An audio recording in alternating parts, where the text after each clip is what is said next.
Good morning, ladies and gentlemen.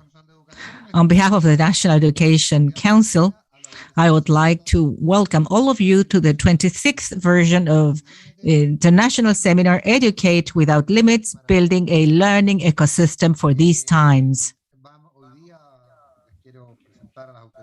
I want to introduce the authorities and the speakers who are with us today.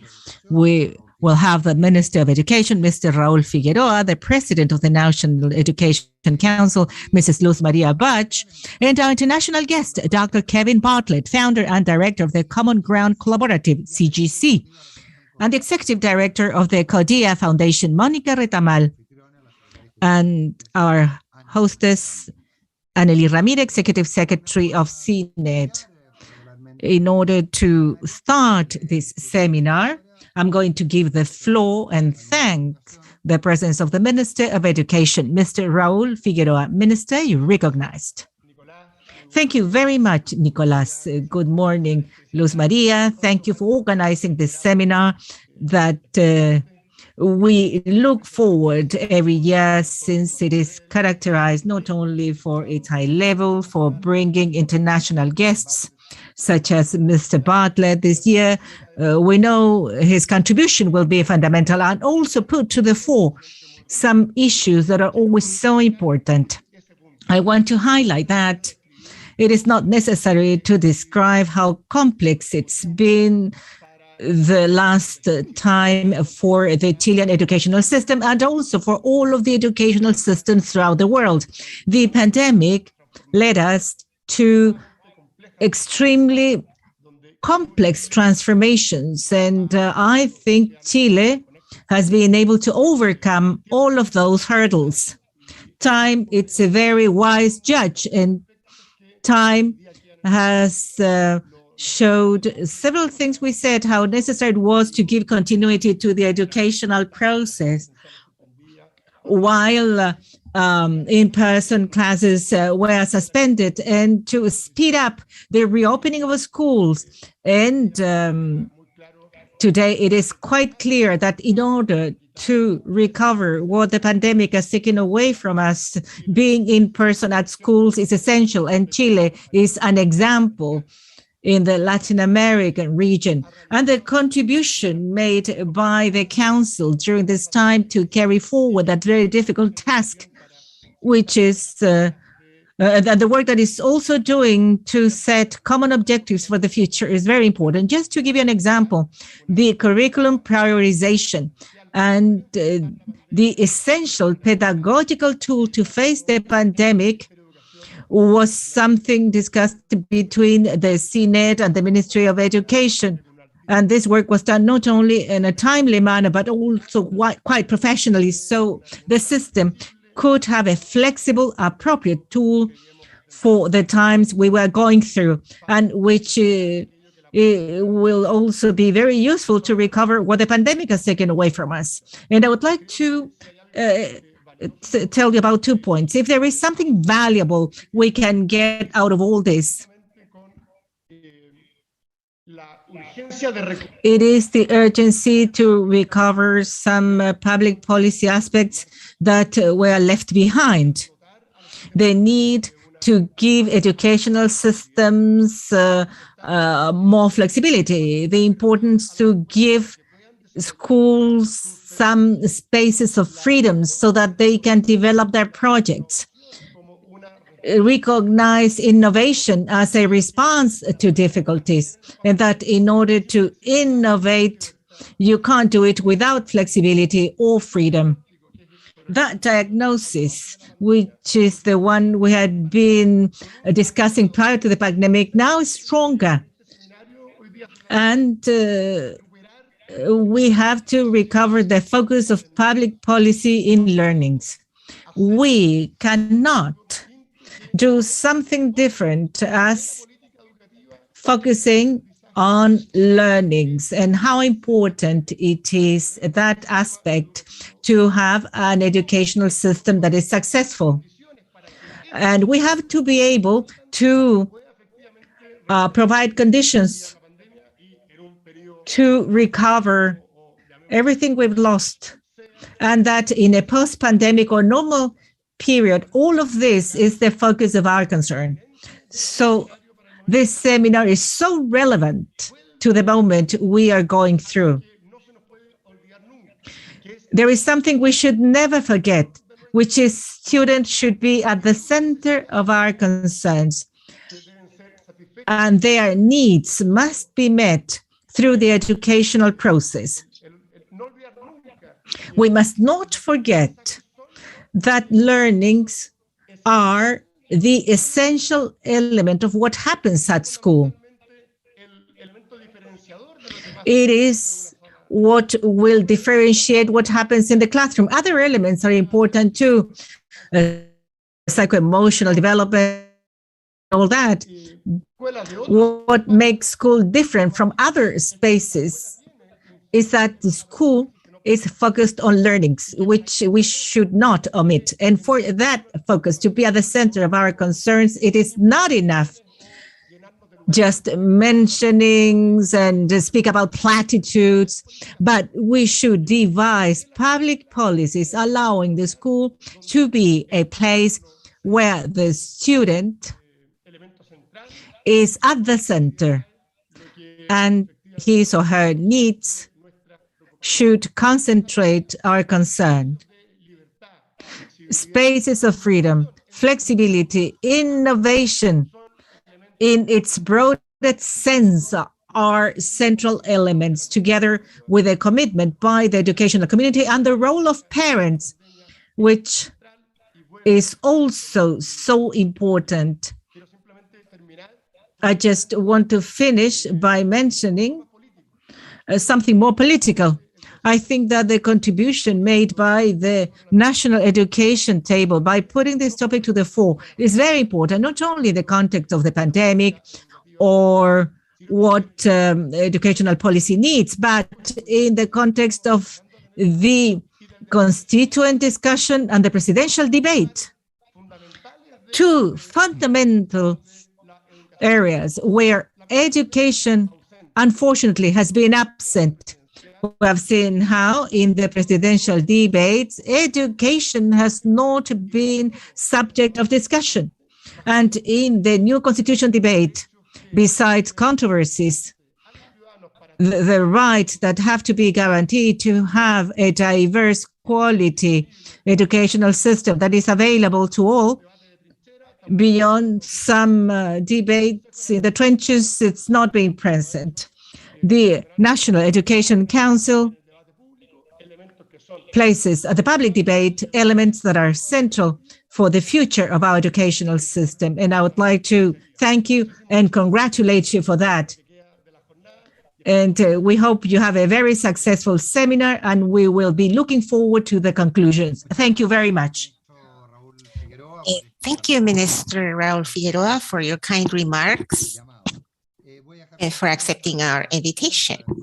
I would like to leave you now with the President of the National Education Council, Ms. Luz Maria Balch. Luz Maria, the floor is yours. Good morning. Good morning, everyone who is in this room, and also everyone that's following this webinar online.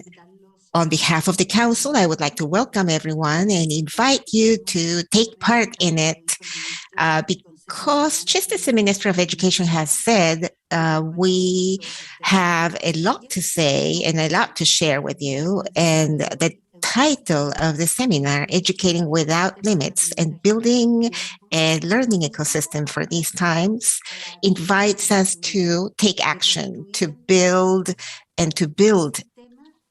among all of us, a system that can promote the future, that can promote innovation and a new perspective, and that can promote a type of education that has no turning back, that has to include everything we learned in the pandemic and begin a new cycle. Since 1996, this international seminar has tried to foster an exchange of ideas, insights on education, trying to promote change and improved practices. So we have a very important task regarding quality, beginning in preschool up to higher education.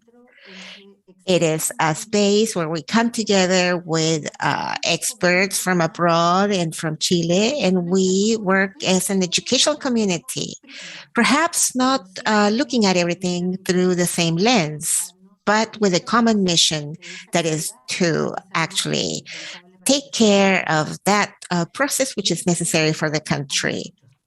I would like to thank the Minister of Education in the first place for being with us and for his opening remarks and for his passionate invitation and for the challenge he has posed for all of us. And I would like to thank Kevin Bartlett, Director of Common Ground Collaborative, which is a network of innovators in education, which makes it extremely interesting to listen to what he has to say. It's a network where people from all walks of life in different countries have come together to innovate in education. They are not all the same. It's not a homogenic group. And that's a very important aspect. And we would also like to thank our lecturer, national lecturer, who is our pride and joy, Ms. Mónica Retamal, who is the executive director of the Kodea Foundation, which is a social type of entrepreneurship that tries to get education to reach all the children in Chile with inclusive technological development. And also Nicolas, who will be our moderator, but we'll be listening to all our opinions too. We all know that the last few years have been very complex for the field of education. We know that children have not learned that much and that they have developed a rejection for school. And we know that those who have not attended class have not learned enough. The ones who have been outside the classroom have not been able to exchange ideas with their teachers, and perhaps the material that they needed to read for their cognitive development, it was probably much less, and that will have a repercussion in the country. Without a doubt, school-age children will still have time to make up for that gap. But what are those gaps? Who will decide what those gaps are? And in what time? And how? What hierarchy will they give to those gaps? And how are we going to return to a common type of syllabus and curriculum? Are we going to extend that curriculum? All those are aspects that we need to determine for the future. We know that if all the children have been vaccinated, they will return to class. But what we cannot have is just a teacher dictating everything to the children and the children taking note. That has to change. The interaction in the classroom that leads to knowledge and learning has to be different. At the universities, the students have been learning in that way, but we know that they need to have common thinking and actually questioning that kind of thinking. We need to create the cooperation. And when are we going to do that? We are clear as a council that we were able to continue working and we were able to continue with all our processes. We worked on the implementation of protocols for a gradual reopening of schools. Last year's seminar focused mainly on those topics. And we now know that what we face ahead with all the vaccination programs and all the lessons learned and all the stakeholders wanting to come back and to return to a normal type of system means that we need to make the most of what we have learned to be able to move forward. Technological advance was gigantic. We learned in 1 year much more than what we would have learned if the pandemic had not occurred. Without a doubt, one of the greatest benefits of COVID was to give us a big push in technology. But sometimes technological progress can be overwhelming, and it can even create pushback and rejection for its inclusion in educational processes. A lot of it, something is not always better. So how can we tell? Can we actually pick and choose? That's something that we need to discuss to be able to move forward. The relevance of education is not only the inclusion, either online or in the classroom, of different types of knowledge. It's a process that we need to work on to bring about learning. It's not something that only involves teachers, but also involves students and the way they learn. To assess the way students learn is absolutely essential. We cannot be moving forward blindly without knowing how much the students are learning, because the measurement of what they have learned should be what is guiding our teaching in the future. That's why if we want to respond to the question of how we can create the conditions for our students to learn and to reach their potential, whatever modality we have for teaching them, we must ask ourselves what principles are at the basis of the educational process and what we understand as the root of learning. And we know that we must leave back the idea of education as just a process in which we convey and transmit information, which is dictate information to students. We must understand that learning requires an ecosystem, a context. There's collaboration, there are different stakeholders, and there's interaction above all. In this digitized world, education provides a space for everyone to be able to build upon each other's talents and skills and develop the skills that they will need to become constructive, collaborative, and insightful individuals, being able to discriminate among different decisions that they must make, and to be able to learn and unlearn whatever they need to, adapting to the fast moving pace of change in both society and technology. These ecosystems of learning require that everyone take part in this dialogue. It's not just limited to one area. We need to look back to be able to build a future. And we have to learn from both our mistakes and our success.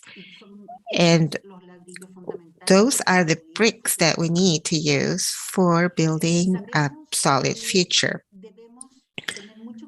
We know that we must be very careful with the resources and with restrictions. We can't look at everything as if everything were possible. There will be limits, and those limits must be discussed among us. Innovation will allow us to make up for the lack of financial resources and the lack of financial resources. We don't have teachers to teach English throughout the whole country, but it is a need for all the students in Chile to learn English, and we have to see how digital innovation can allow us to do that like it has done in New Zealand.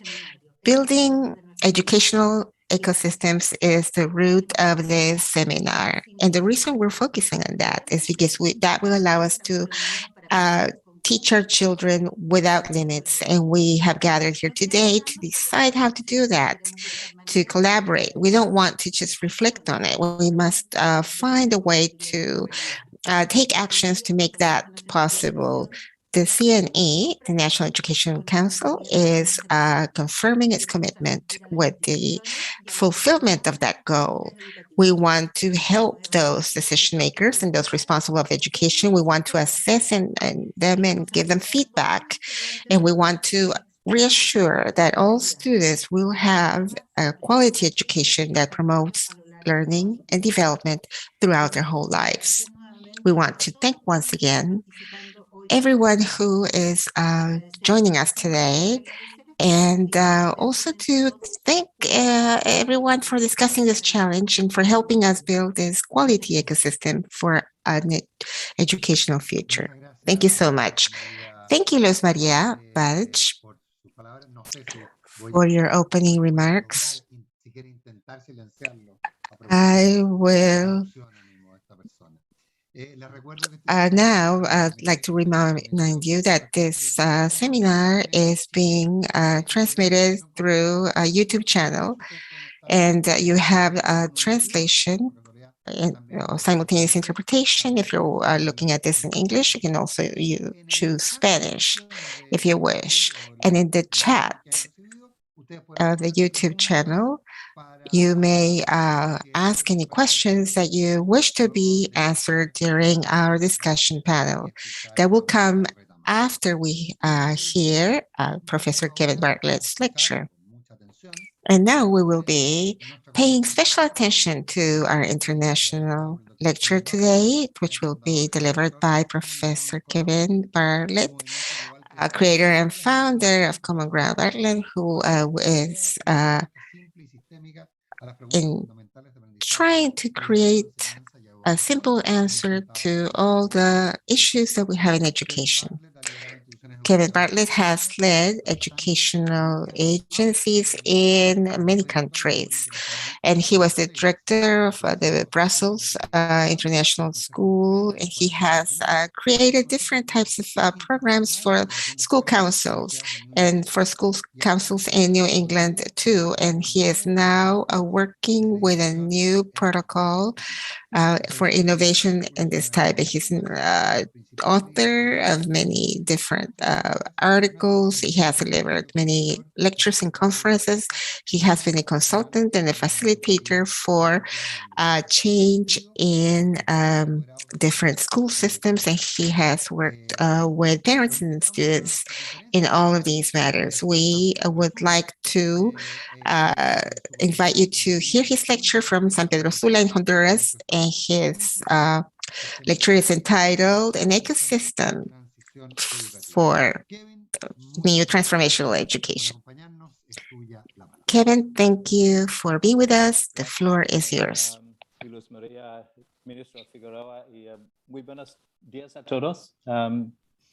Thank you very much.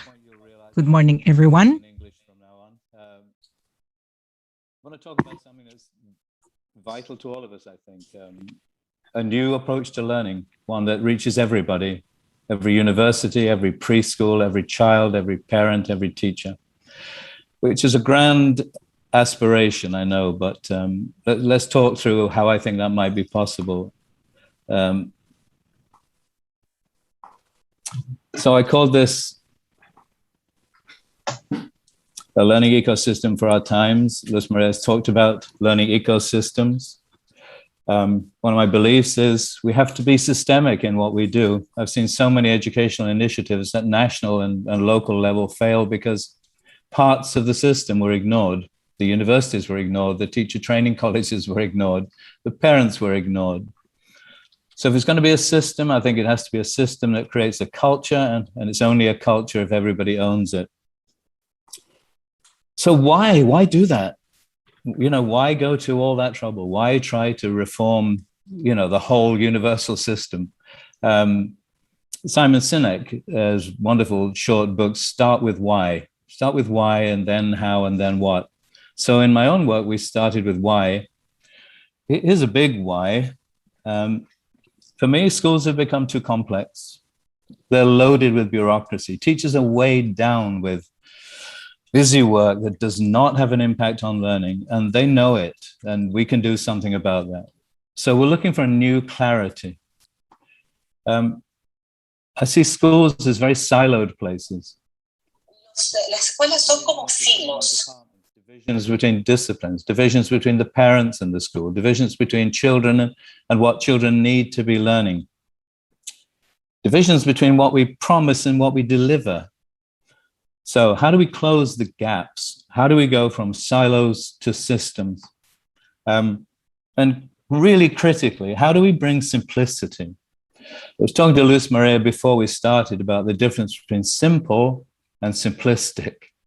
We cannot dumb education down, but we can find simplicity. When Einstein was asked to explain the theory of relativity to a public audience, they asked him to keep it simple. And he said, I'll make it as simple as possible and no simpler than that. Pascal apologized to a friend by saying, I'm sorry, If I'd had more time, I'd have written a shorter letter.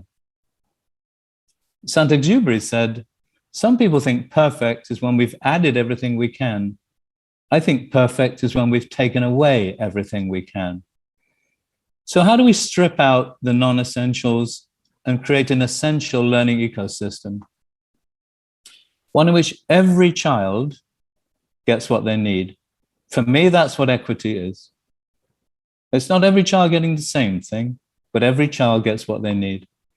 That means every adult needs to be involved in this system.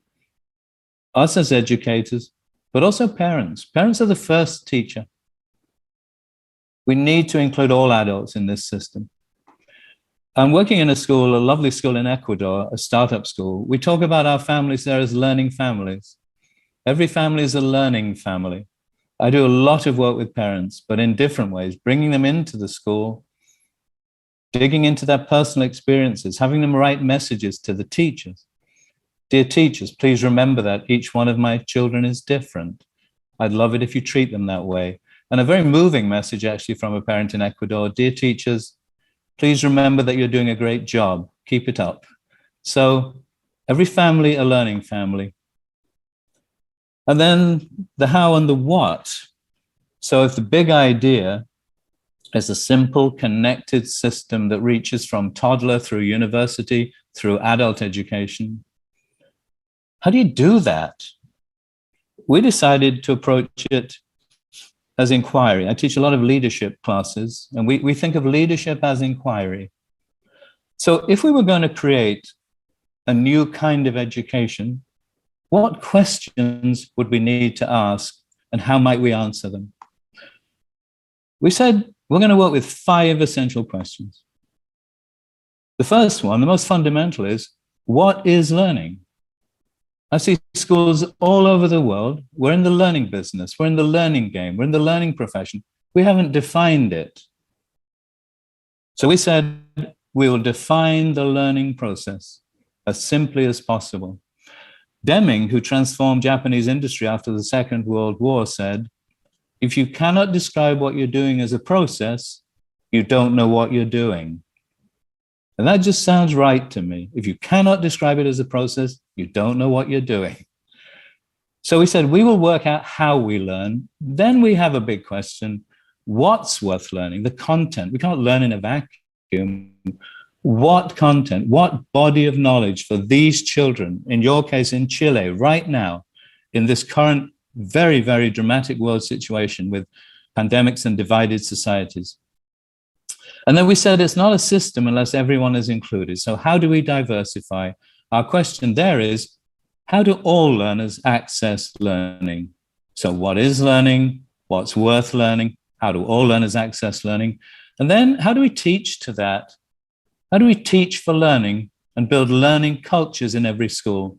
And finally, the assessment piece. How do learners provide evidence of their own learning for themselves, for their peers, for their parents, for us, so that we know how to help them next? So a learning ecosystem: define, design, diversify, deliver, demonstrate. What I'm going to do for the rest of my time with you this morning is simply work through those 5 stages. So simplicity again, and definition. What actually is the learning process? We said, we're going to look at what experts do. What do we know about experts? We said experts are experts in the ideas of their field and the relationships among them. Yesterday afternoon, I worked with 36 4th and 5th grade Honduran children introducing economics. We did a concept map around the word money. And I said to them at the end, here's one thing to remember, kids. Experts are experts in the ideas of their field and how they relate to each other. Experts are also highly skilled. They need high levels of competency. And we want to create expert human beings. So let's have an equal focus on character education. So 3 kinds of learning: conceptual learning, competency learning, character learning, equal partners in the learning process. But then there's always a so what. What's a teacher supposed to do with that?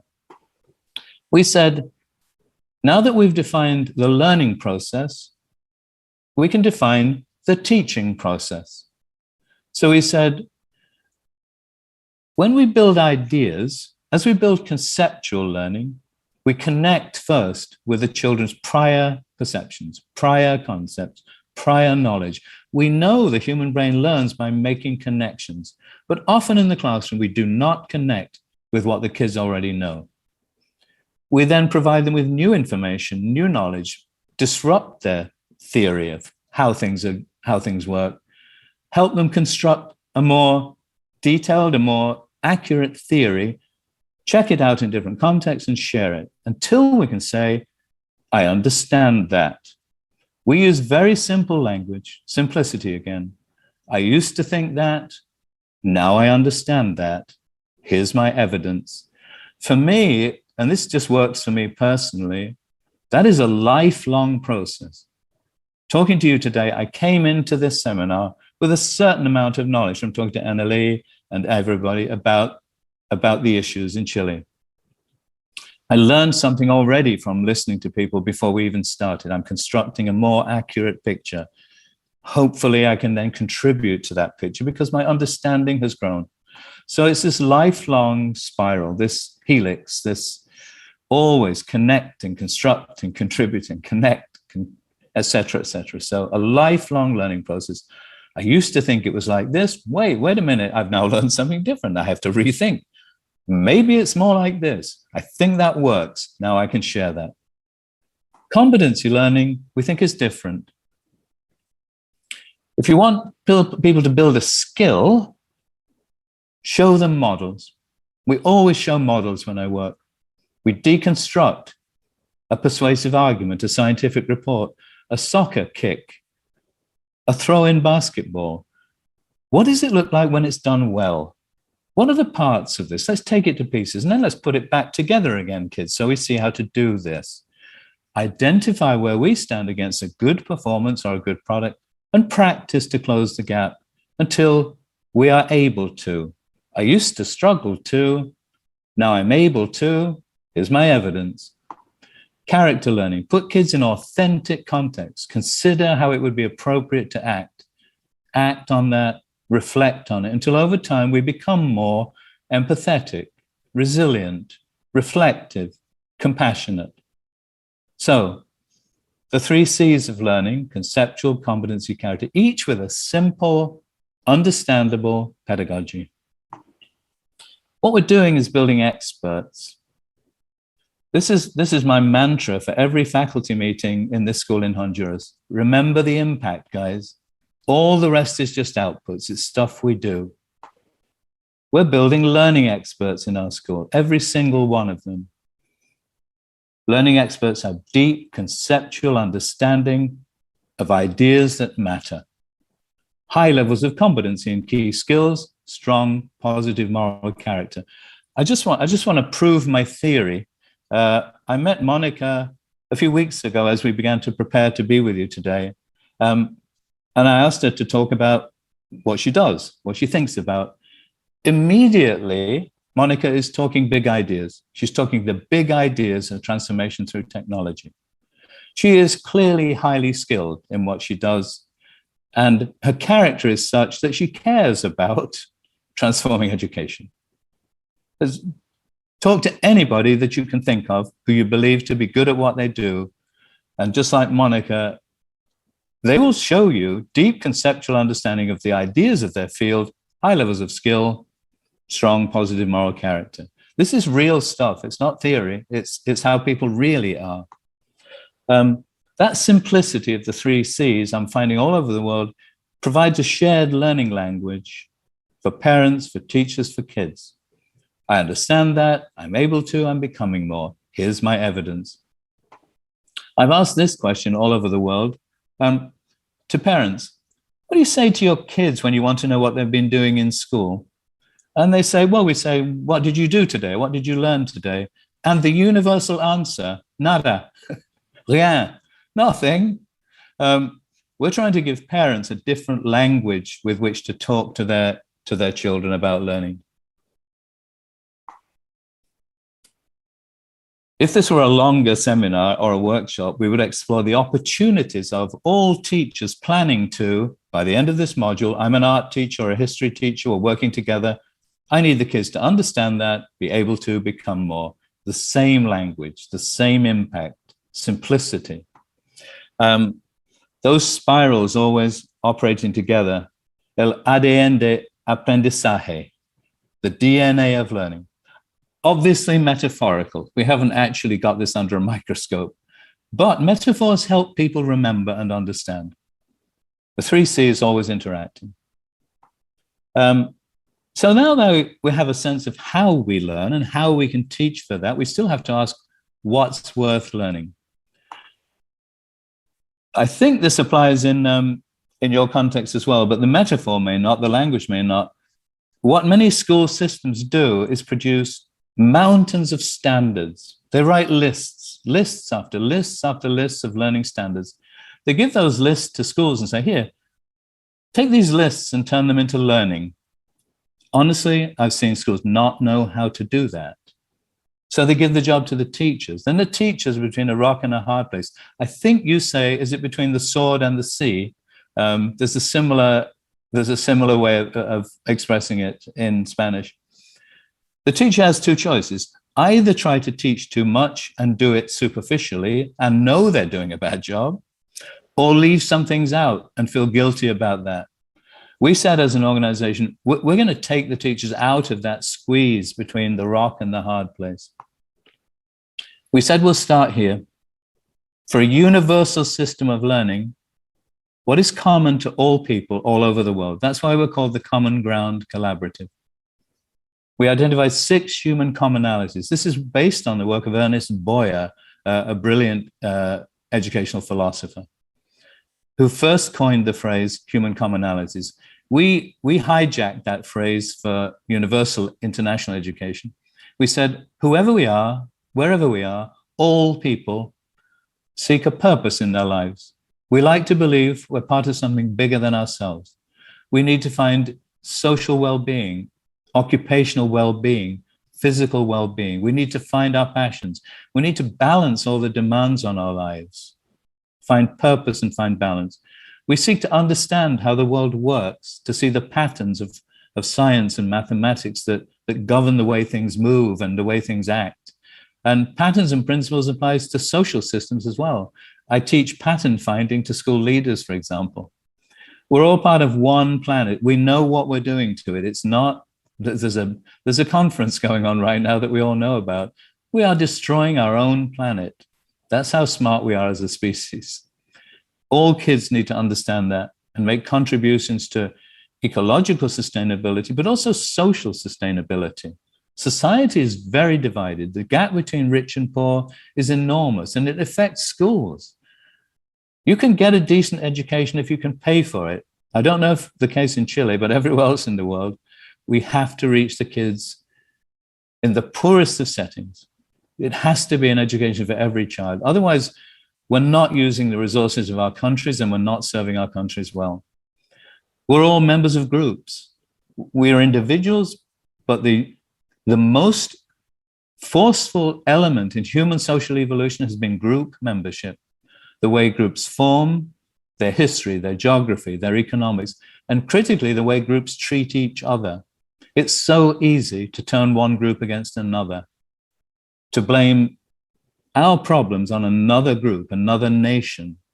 We can all think of politicians who survive by placing the blame on others. We're all storytellers. We evolved on the plains of Africa. We developed language as we developed into more complex social groups because we learned how to cook food and we came together to eat it. We're storytellers. We send messages to each other in different languages for different purposes using different media. And we're all creative.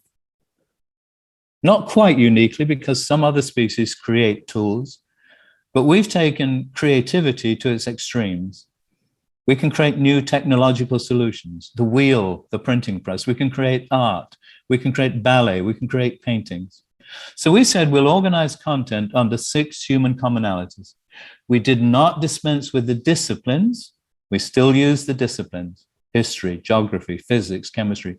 but we placed a why in front of them, a big conceptual why. This is why we have the disciplines.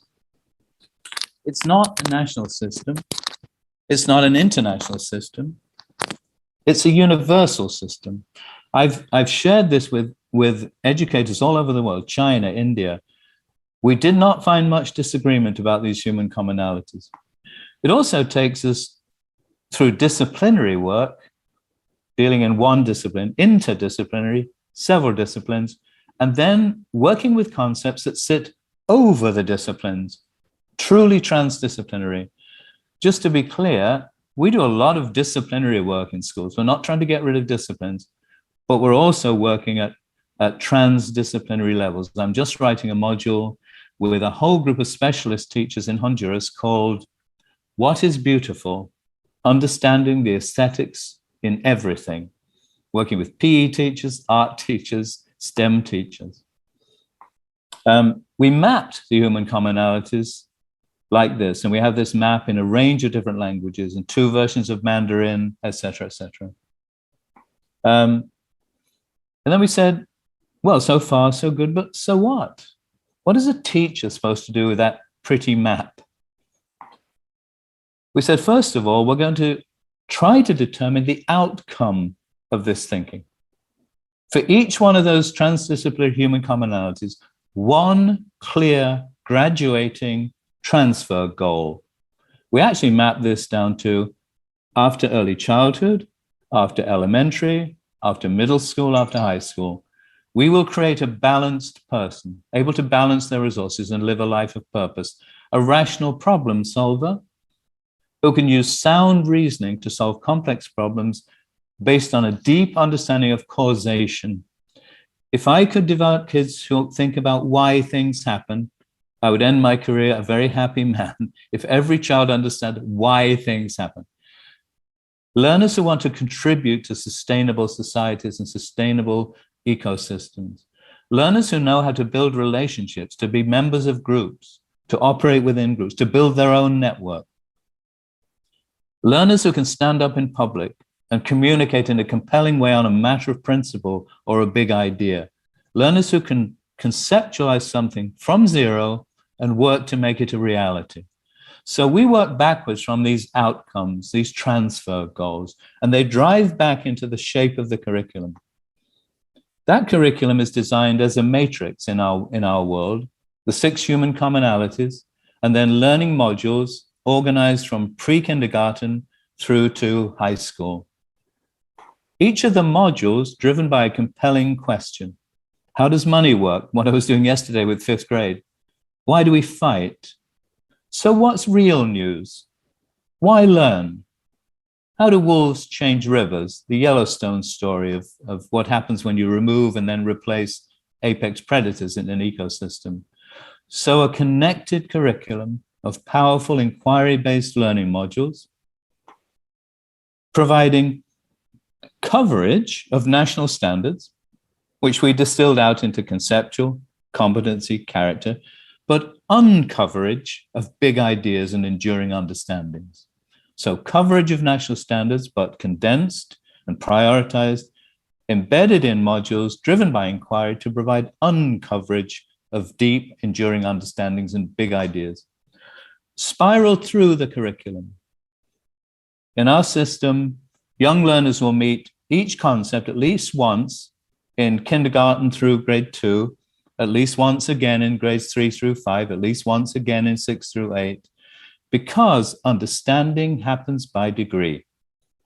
So big concepts like forces, energy, equity, it doesn't work if the children only meet them once.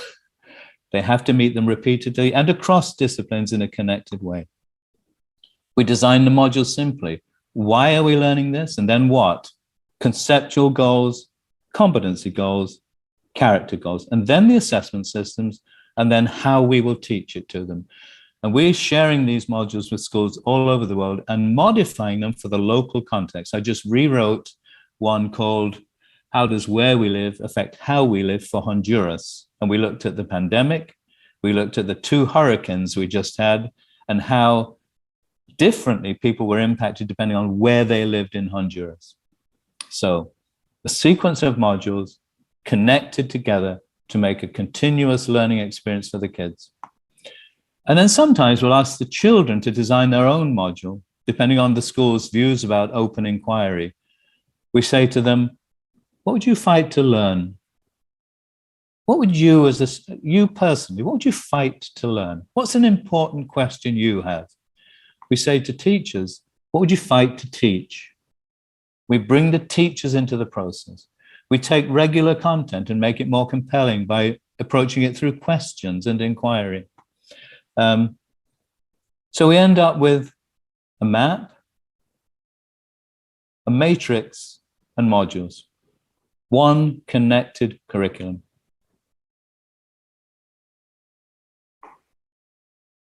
But then not all kids get included in schools. When I was the director in Brussels, we transformed the schools into a fully inclusive school.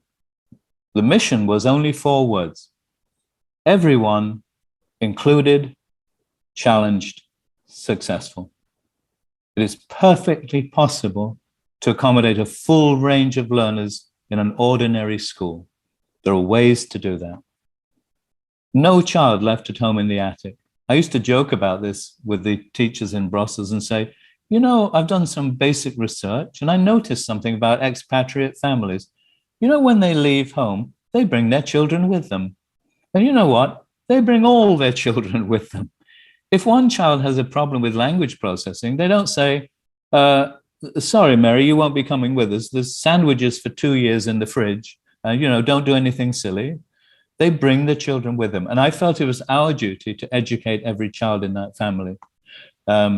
That meant aligning our purpose with our policies, with our programs and our practices. You can't accept children into a school if you can't serve them well. I don't like this language so much now, to be honest, but we looked at mild needs, moderate needs, and intensive needs, and we designed systems around them.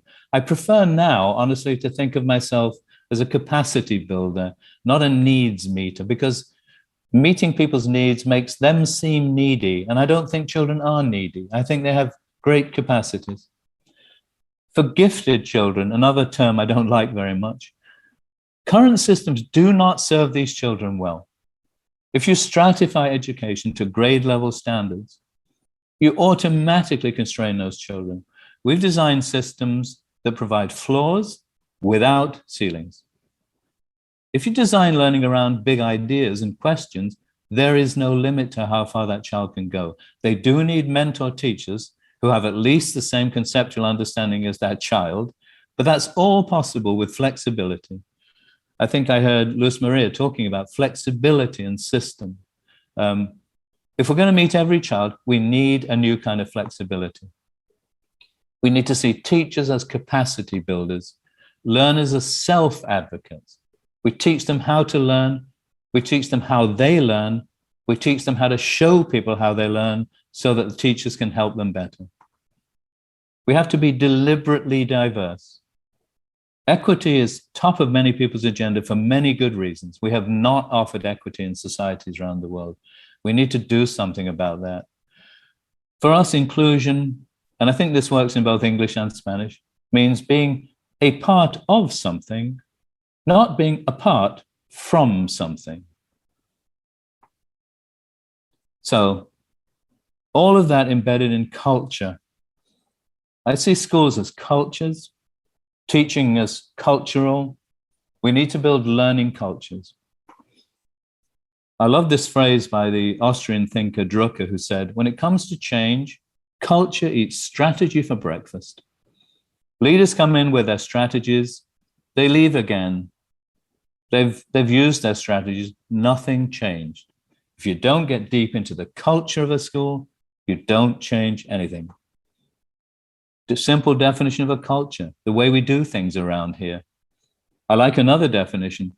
Culture is what we do when nobody's watching.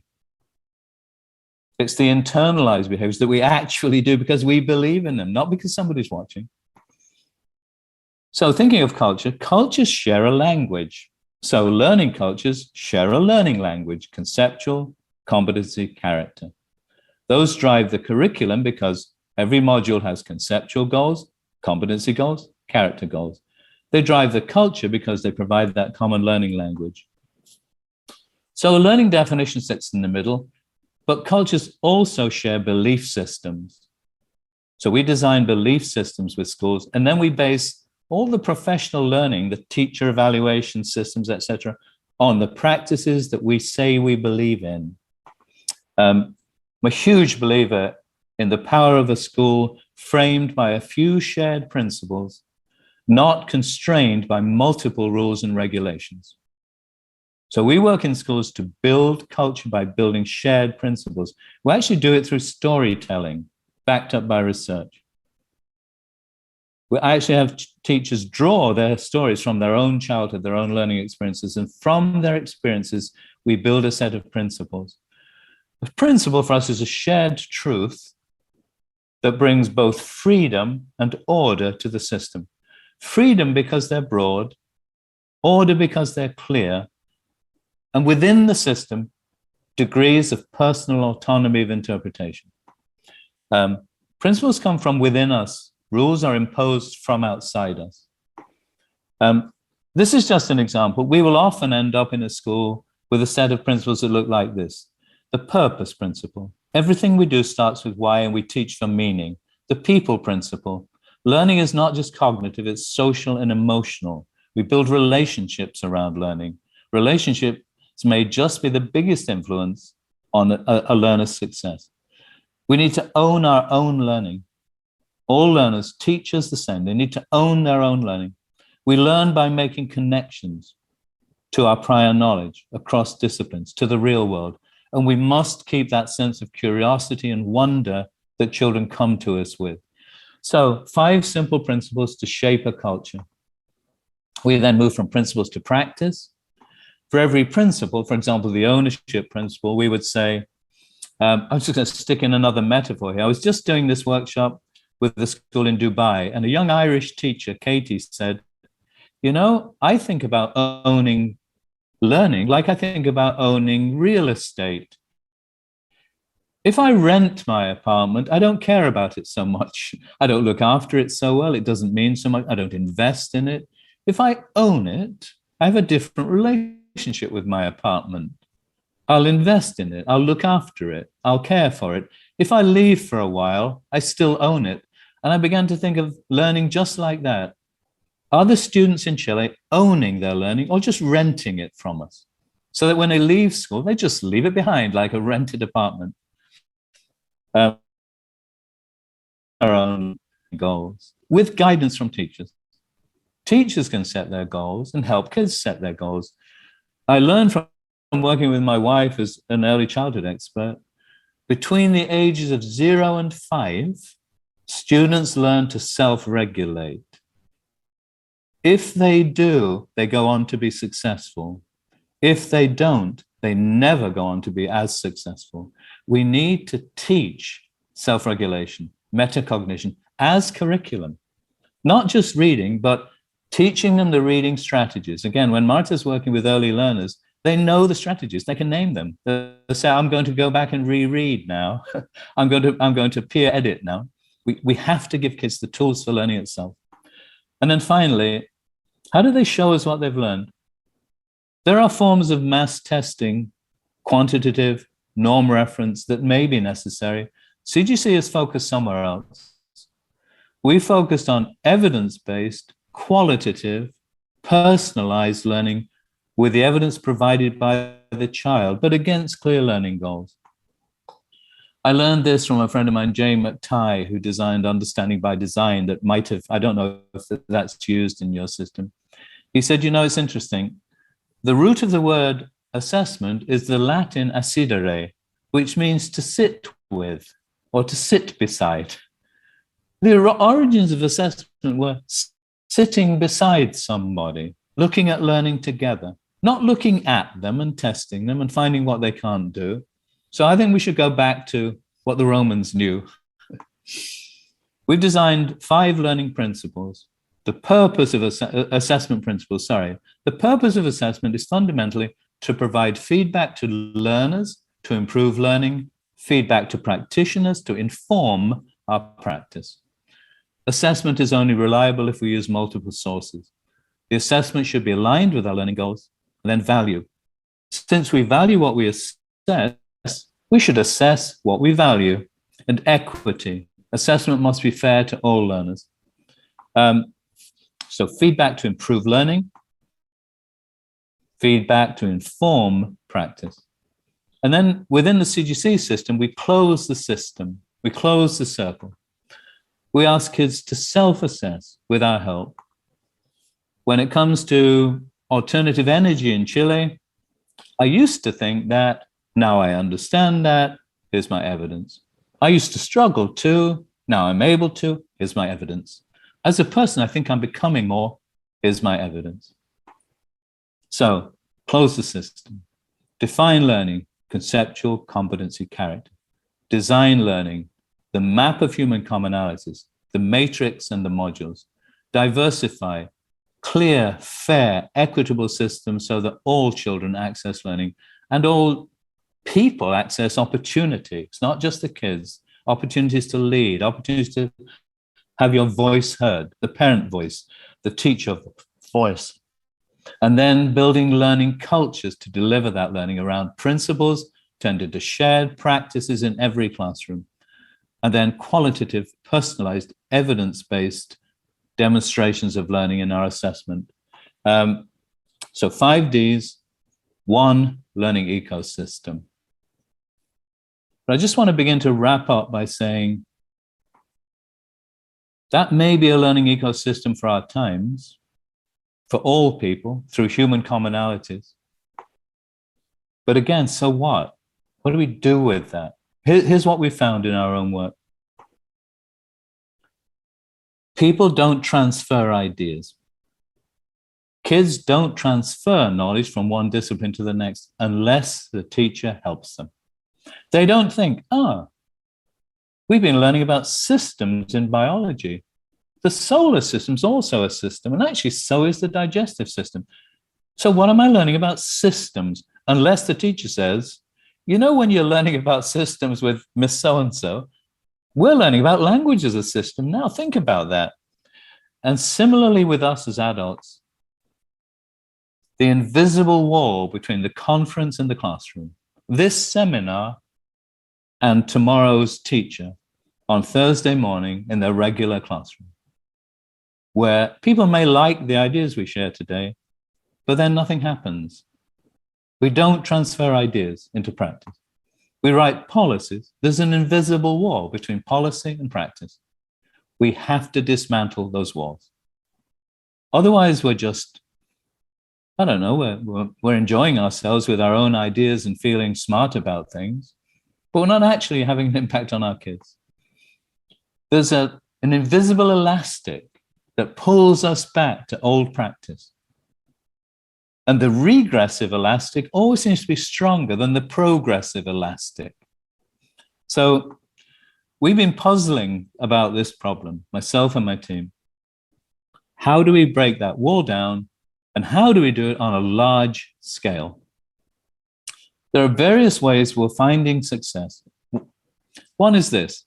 People like myself who design learning, we have our insights, we have our aha moments, we see patterns and convergences, we create tools. When it comes to delivering on that, we found that giving the teachers the tools is one key.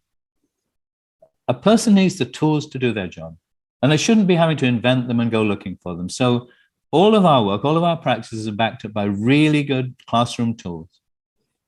In using the tools, teachers see patterns, and that may lead to insights. We're dealing with smart people. This is a very smart profession and a very dedicated profession. We're finding in India in particular, what we've done is taken our modules, taken them to the lesson level, and put them on an app on teachers' phones. Again, leadership is making people want to do the right thing. When a teacher has all their lessons, which are now inquiry-based lessons, not just reading the Indian textbook, simple inquiry-based, on an app on their phone for tomorrow morning, we're finding teachers are using them. We made very small steps in transforming the textbook to inquiry. So we've got sort of inquiry light version at this point.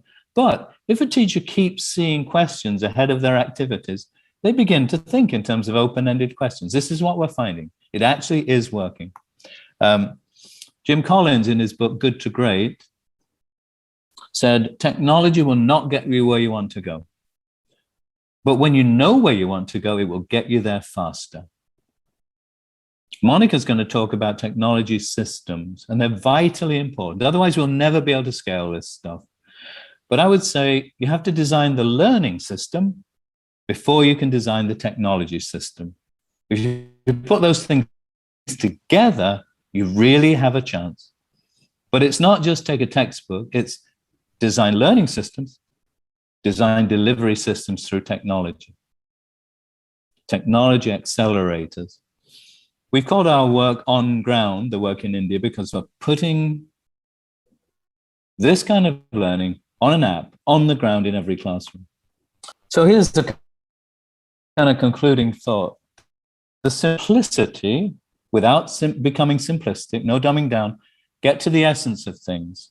As Einstein said, as simple as possible, no simpler than that. Systematize can think the 3 C's, the D's, I get that stuff, I know that stuff, I understand that stuff. Plus the scale that can be provided by technology is showing signs that it can be successful in transforming classes on the ground, every kid, every teacher. There's a lot more to that. How do we work with teachers? How do we train on a large scale? But I think the essence of it to me is find simplicity, find system, find ways to scale, and at least we have a glimmer of hope of success across all schools, not just a few wealthy schools. So a learning ecosystem for our times with some thoughts about how to make it real. So that's what I wanted to share with you. I hope you found things of interest in that. And now it's my great pleasure to hand back to our moderators. And now I'm going to sit back and enjoy listening to Mónica. Muchas gracias, Kevin. Vamos ahí ya por lo que he visto en el chat. Thank you, Kevin. As far as what I can see in YouTube, there are several questions that we're going to ask later. So be prepared because there was a lot of interest. Now we're going to listen to Mónica Retamal. She's the executive director of the Kodea Foundation. The mission is to empower digitally and promote a more inclusive technological development and democratization of digital knowledge at all levels. She has coordinated various programs to install computer science in Chile. In 2015, she received the Chile Tech Award, and also in 2016, award for service export. In 2016, 2017, and 2018, she has been awarded as part of the 100 Women Leaders of Chile by El Mercurio newspaper and Influential Women Award by Caras magazine. She was ambassador of the Chile brand and recently received the recognition to the 2024 version of Women in Tech Awards. The Kodea Foundation promotes lighthouse projects that illuminate public policies in 3 areas of work: awareness, talent development, and education, which together with inclusion are the pillars of the foundation. She has participated in Hour of Code, Women Programmers, has promoted 2 public policies, National Digital Languages Plan, and Digital Talent for Chile. Well, her introduction is very long, but well-deserved. But we want to hear, she wants to say, Mónica Retamal, thanks for being with us. Thanks, everyone. It is an honor to have received this invitation. I would like to greet teachers and all of those invited, and particularly Kevin, who's shedding light with that fabulous conference that sets a tremendous challenge. How can we center the educational system on the fact that children learn? I tell you that my work has been pretty much focused on technology and technological entrepreneurship. I dedicated 20 years to technology. 6 years ago, I stopped doing that, and I have embraced a cause that I thought it was important enough to dedicate this second wind. And I'm going to tell you what that change meant in my life. I started in 1999 at the age of 25 with my first technology company. And then for the next 15 years or 18 years rather, I have been a witness to the technological revolution that we have experienced and suffered and enjoyed. And I saw the change from a very privileged place. I was working in the field, understanding how it worked, and at a certain point, and after going through practically all of the changes, because this has been a wave that hasn't stopped, never again. Every day you see different changes. I became aware of what this change meant beyond a change in the environment, but a change in the human species as part of this technological disruption, including artificial intelligence, which I think is the most impressive that we will experience in the next 20 years, and that will have a very deep impact the way in which human beings approach our environment and the world.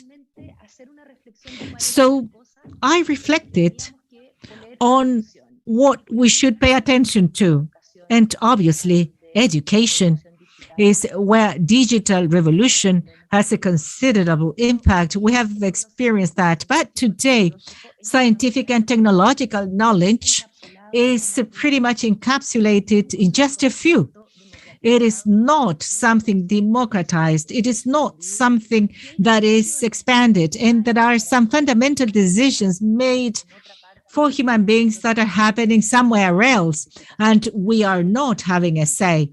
So, the topic of democratizing this body of knowledge and put it in the hands of the largest number of people possible is something that moves me and makes me get up every day. Kodea has to do with the impact of technology on the labor force. So we are leading reconversion in digital skills that are necessary to adapt to this new environment, but also in how to help keep education abreast with the how to teach. Kevin told us a lot about that, but about what to teach, what contents become relevant for future generations, in particular, everything regarding understanding this digital world, the way in which the digital world works, what are the rules, what's the meaning of an algorithm, how an algorithm is programmed, what those digital skills are to develop so that our children have access to this equity we are talking about. I would like now to go to the presentation. I'm going to ask I am in slide number 3 because I forgot to tell him. I have to tell you that in 2020, Kodea, that has been for 6 years on this, was awarded by the Inter-American Development Bank with the highest distinction. We are chosen among 300 civil society organizations in Latin America and the Caribbean. For the first time, Chile, a Chilean NGO, is awarded this for our extraordinary, innovative, and effective work in improving the lives of people in our region. Our interest is to work for Chileans, but also expand this impact throughout Latin America.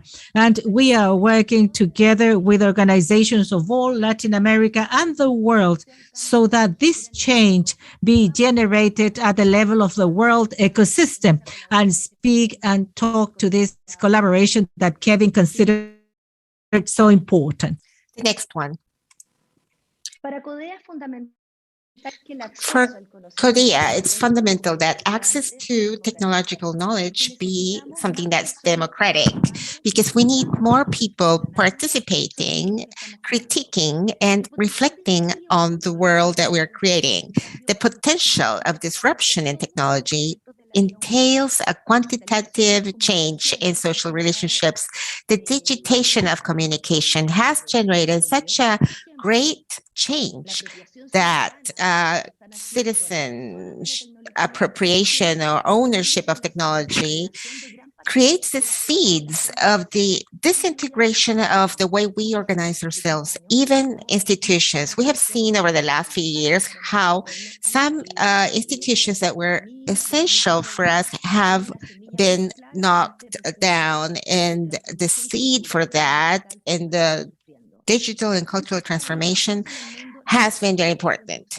Now, new ways of constructing societies and countries have come up with a different global type of rationale without any physical limits. Therefore, the new concepts of digital citizenship like cybersecurity, the ethics of algorithms will be fundamental to reinforce in different levels and also to reinforce at school, because we think that schools also must be in charge of conveying this information and reflecting on what is going on. Currently in Chile, 40% of children get their first cell phone before the age of 9, and 60% of them get one before the age of 10. Research indicates that 1 out of 4 children uses their mobile phone over 10 hours per day, with an average of 7 hours in Chile. We are the highest in the OECD countries. However, despite the great possibilities that technology offers us, the use of those mobile phones is mainly communication and social media. So it is very limited. And the number of activities that are done by a child on the internet in Chile is 3 on average compared to 8, which are the activities of an OECD country child. And we think that the skills of the 21st century that require collaboration and are all measured by the PISA test, creativity, innovation, critical thinking, and problem resolution, all of that, only 1.4% of children in Chile show good competence levels in that test. In addition to those figures, there's evidence, and this is based on diagnosis by the CTIE, to determine whether Chile is an innovative country or not. And we have found that Chile is very normative. It is anti-innovation. We do not develop critical thinking, and therefore we have a problem when it comes to the content also that we're teaching. We have to ask ourselves how much of the content that we have in the curriculum is actually providing knowledge for the future to our children.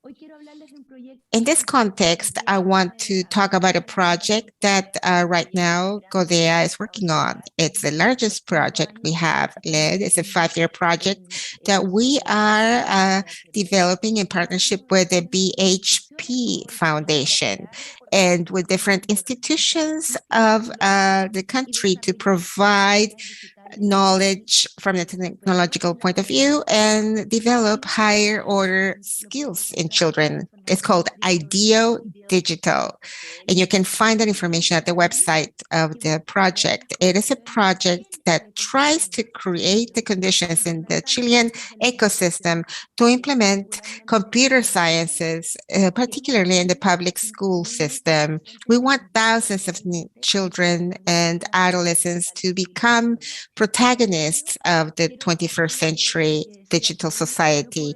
And for that, I would like to highlight what Kevin said. We cannot function as silos. We can't think that one group in the digital system is more important than others. We have to create a virtuous type of ecosystem together with the teachers, the school principals, the parents, and of course the students. It is absolutely important, and that has been our greatest challenge. We took over a year to determine how to approach the full ecosystem and to see how in those different groups we needed to work in a virtuous type of way. I would like to explain what the computer sciences are, which is what we want to take to the classrooms. It includes not only programming, which was what it used to be in the past. No, we want to teach them programming, computer thinking, data science, how the different networks work, and cybersecurity too. Even the president of the US is talking now about the cybersecurity and making that a mass type of knowledge in schools, robotics, machine learning, and also artificial intelligence that right now are very emerging type of topics that must be present in the classroom. And of course, the digital citizenship too, that as a concept that gives us a lot to think of in education. Computer sciences form part of a discipline that relates all the knowledge that has to do with computers and algorithms based on the main principles, and of course, dealing with the hardware, software, and applications that have an impact on society. I thought it would be interesting to show you this slide because it shows you the global situation of this discussion of installing computer sciences in different school systems. This map shows the global trend, and we can see that in blue, we have countries where we have computer sciences. It's mandatory in primary and high school education. That's in Eastern Europe. You can see it there in light blue, the countries where that is offered in primary and secondary school. And then like in East Asian countries, and in yellow, you can see the schools there in the US, Argentina, and Peru that have installed these systems. And I think that a lot of progress has been made there in Argentina and Peru. And the green color shows countries where computer sciences is available as an elective sort of subject matter for the 11th and 12th grade. And in orange, you see the countries that have announced education programs or pilot projects, including computer sciences. And then you can see other countries there that such as Africa and Eastern, the Middle East countries that haven't integrated computer sciences in their school education systems. So what have we identified as the reasons to include this discipline in schools? We did a bibliographic review to see what makes countries make this decision. And the first one that is the most important one, it has been the most important one for the last 10 years, is that it contributes to digital citizenship. This is taking great force because of the globalization that we are undergoing, and because many institutions are toppling or being toppled worldwide. And we have now this whole concept of the digital replacing those institutions. In the second place, because it contributes to the development of cognitive and non-cognitive skills. It promotes the empowerment, motivation, and creativity of students. And we know that this creativity and also the wish to go to schools have been declining globally. Children don't want to go to school, and we need to address that. In the fourth place, we have the promotion of the STEM type of degrees or careers. We have seen that when we teach computer sciences, there is greater interest in students for the STEM careers and STEM type of degrees. We have seen that how after 4 years, students have taken interest in more scientific type of subject matters.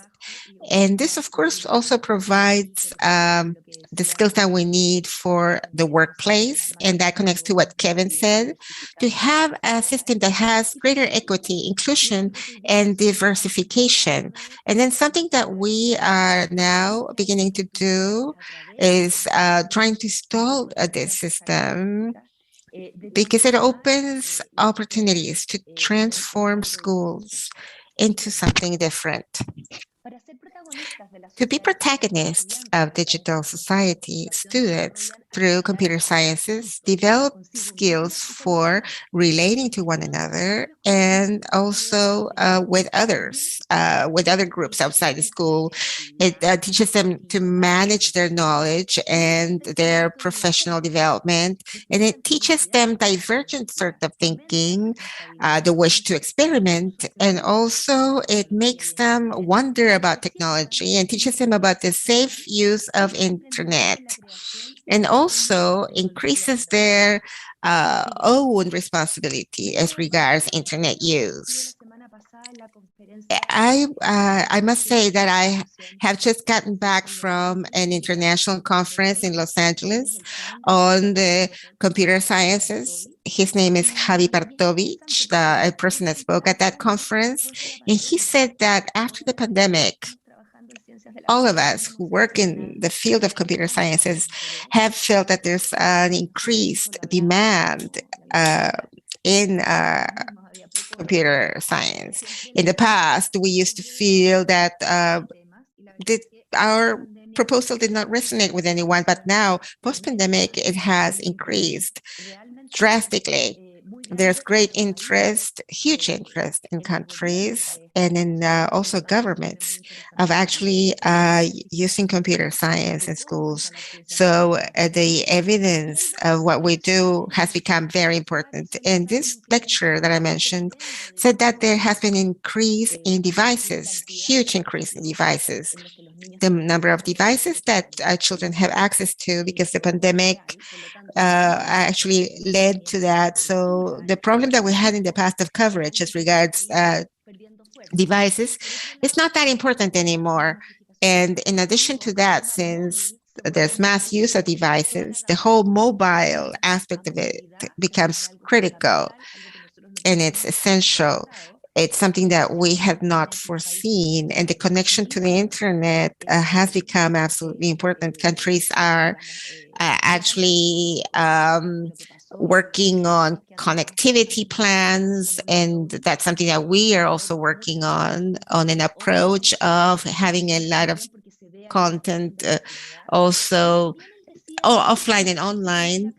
But this lecture that I mentioned at that Congress said that the curricular transformation is also a great opportunity to see what we have to stay with. What is the content and the lessons that Kevin mentioned that have become fundamental and which are not necessary, or we know that the children will find them anywhere on the internet anyway. And finally, something that I took away from that conference that I like very much is that computer sciences have a beauty to them, and that is that they have evolved very rapidly. The capacity of evolving, and that the fact that they have live curricula that adapt and change, obviously following certain objectives, becomes a need. And so we need to adapt more rapidly. That has become quite critical.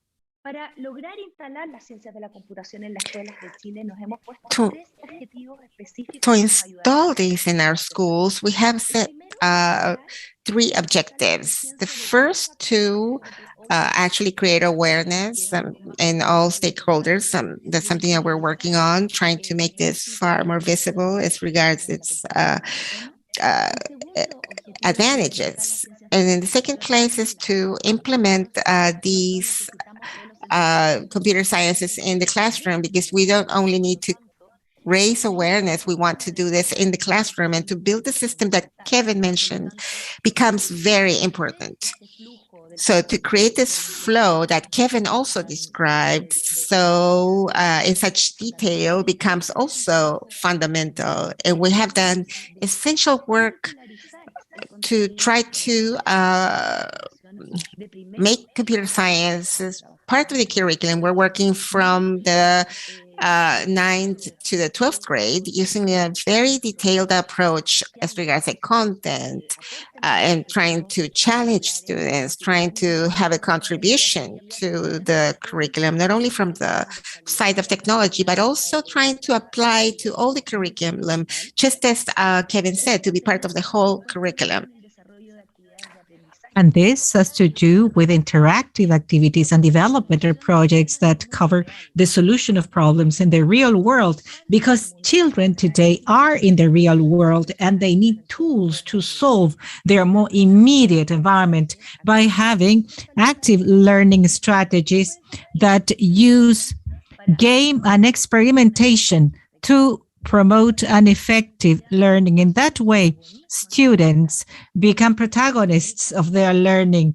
They apply, challenge, and play. The third objective that we need is to have an impact on public policies. Well, I want to thank the minister.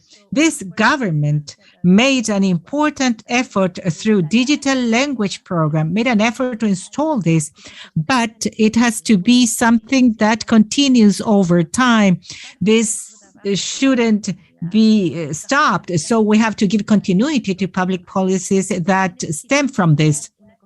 We need to establish an ecosystem that is related, which does not only provide wisdom, that is not only integrated and gives us content, but it has to be resilient and adaptive. Next one, please. In IDEO Digital, we have designed a skill transfer process that begin with establishing a team of facilitators. To reach the country means to create muscle. This is something new. Nobody was born knowing about technology. I'm a journalist by training, and I had to learn about technology by doing, and this is really possible. We have to make muscle at all levels, at level of teachers too, because for them it is a major challenge, because for children technology is so easy, and as adults we are terrified that they know more than us. So we have to change that opinion that they have to be experts. No, teachers have to be experts in learning, as Kevin said. So what we're doing is to establish this first layer, which is to prepare facilitators to do a train of trainers and train institutions throughout Chile that can work hand in hand with teachers and hand in hand with the schools, so as to replicate this process in the classrooms and through teachers. In a second stage, facilitators, the facilitators will train teachers using a bootcamp format that considers doing digital literacy, immersive practical training based on learning by doing methodology. We have worked to adapt and connect with the Chilean curriculum, contribute with a platform, teach them technical competencies, social-emotional competencies, creative and critical thinking competencies. Those facilitators will accompany teachers for 1 or 2 years in the classroom. Now, with a similar idea by Kevin, what we are building is an ecosystem of connected building. We have to articulate the different players: teaching, the state, facilitators, NGOs, parents, teams, and students.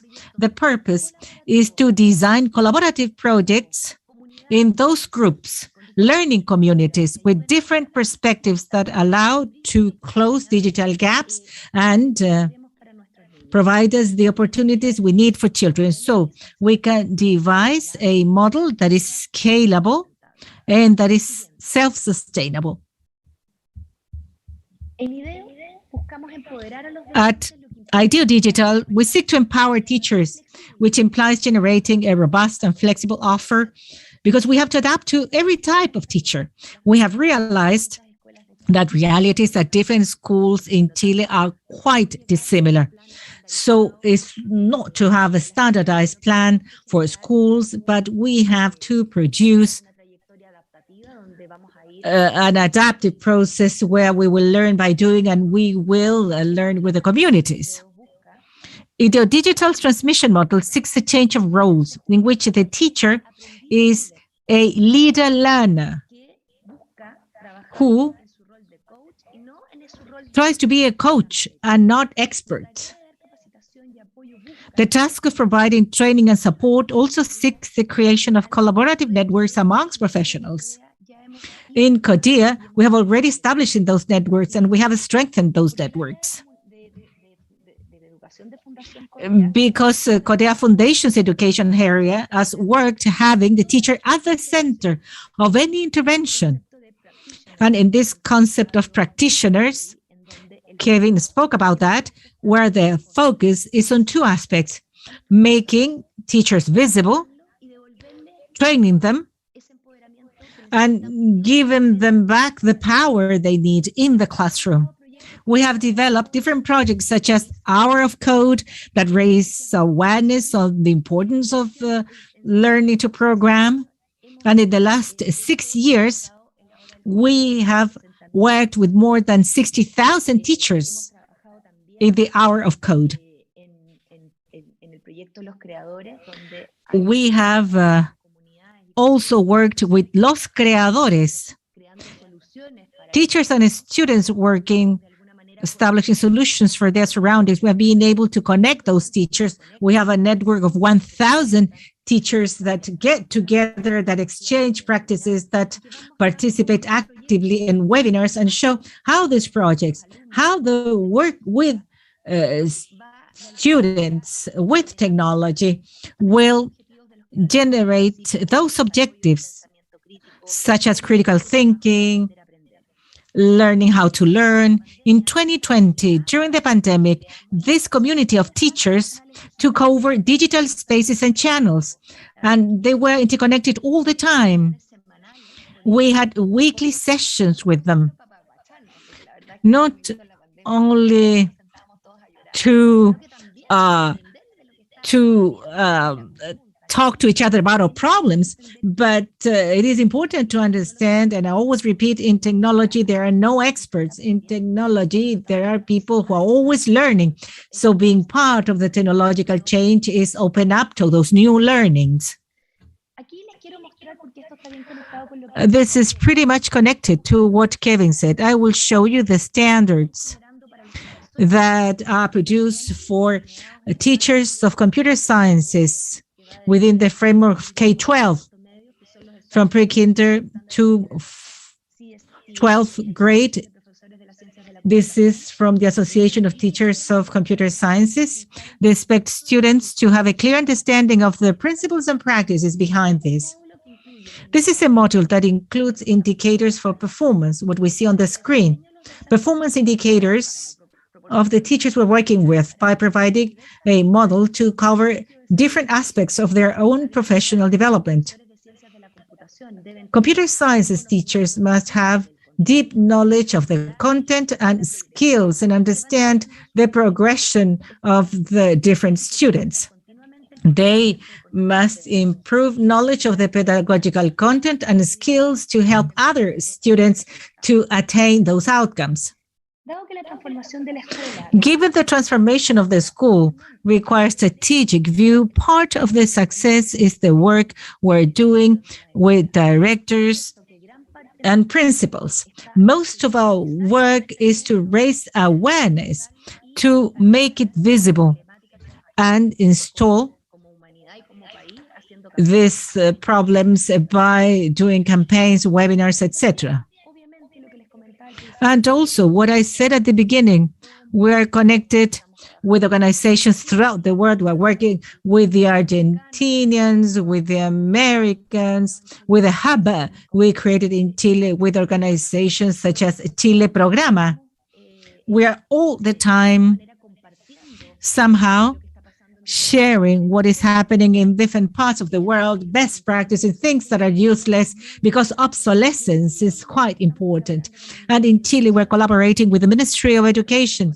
We've had an excellent relationship with CPIP, with UCE, and these strategies, what they do is to try and validate and enhance an ecosystem that is necessary to support the inclusion of computer sciences in the classroom, so as to be able to have a more inclusive and equitable education for future generations of more vulnerable sectors and remote sectors can participate. Just one piece of information about the current labor force. The current labor force in Chile, there is about a 34% of people now that cannot even sit before a computer to solve something simple. So when we think that the state has to become digital, the digital transformation of the state, if there is a 34% of people that cannot even sit in front of a computer to solve something simple, it is so difficult to think about digital transformation of the state.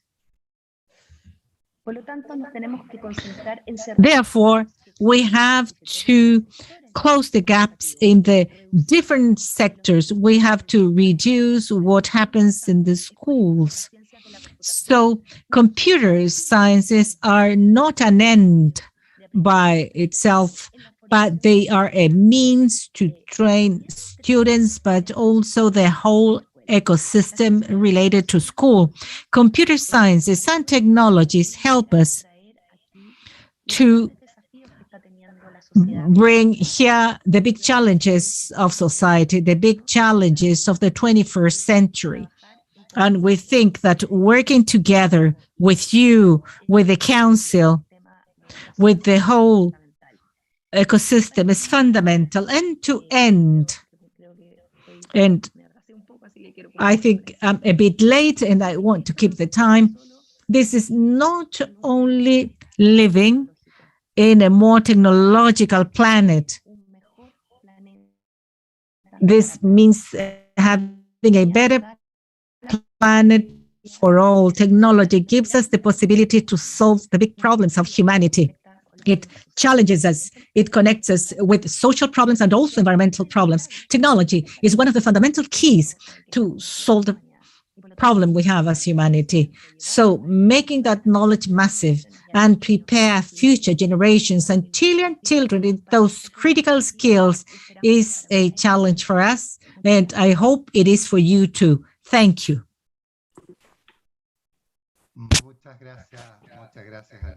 Thank you so much, Monica. Thank you. It was very interesting, especially what you mentioned at the very end. We have several questions already in the chat. Many of them have some common topics. We will try to merge some of the questions, but we will begin with a question by Abraham Madedenso for Kevin. What is quality? Is there only one quality, or are there diverse qualities when we speak of education? I think this is a very good question, especially based on the focus that you, Kevin, gave to your lecture. Yes, thank you for the question. To me, quality is the qualities of the learners we produce.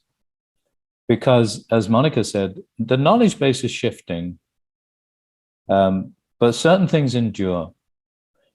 Any child with the capacity to build enduring understanding of ideas that matter, any child with the capacity to build their own competencies, and any child with the capacity to build strong, positive moral character, that to me is quality. I tend not to use words like rigor or excellence. Schools write in their mission statements, achieving academic excellence. And I think we don't have many words in a mission statement. Why waste them? Why would anybody ever write seeking academic mediocrity? So if we take excellence as some kind of given, I'm much more comfortable with the notion of expertise.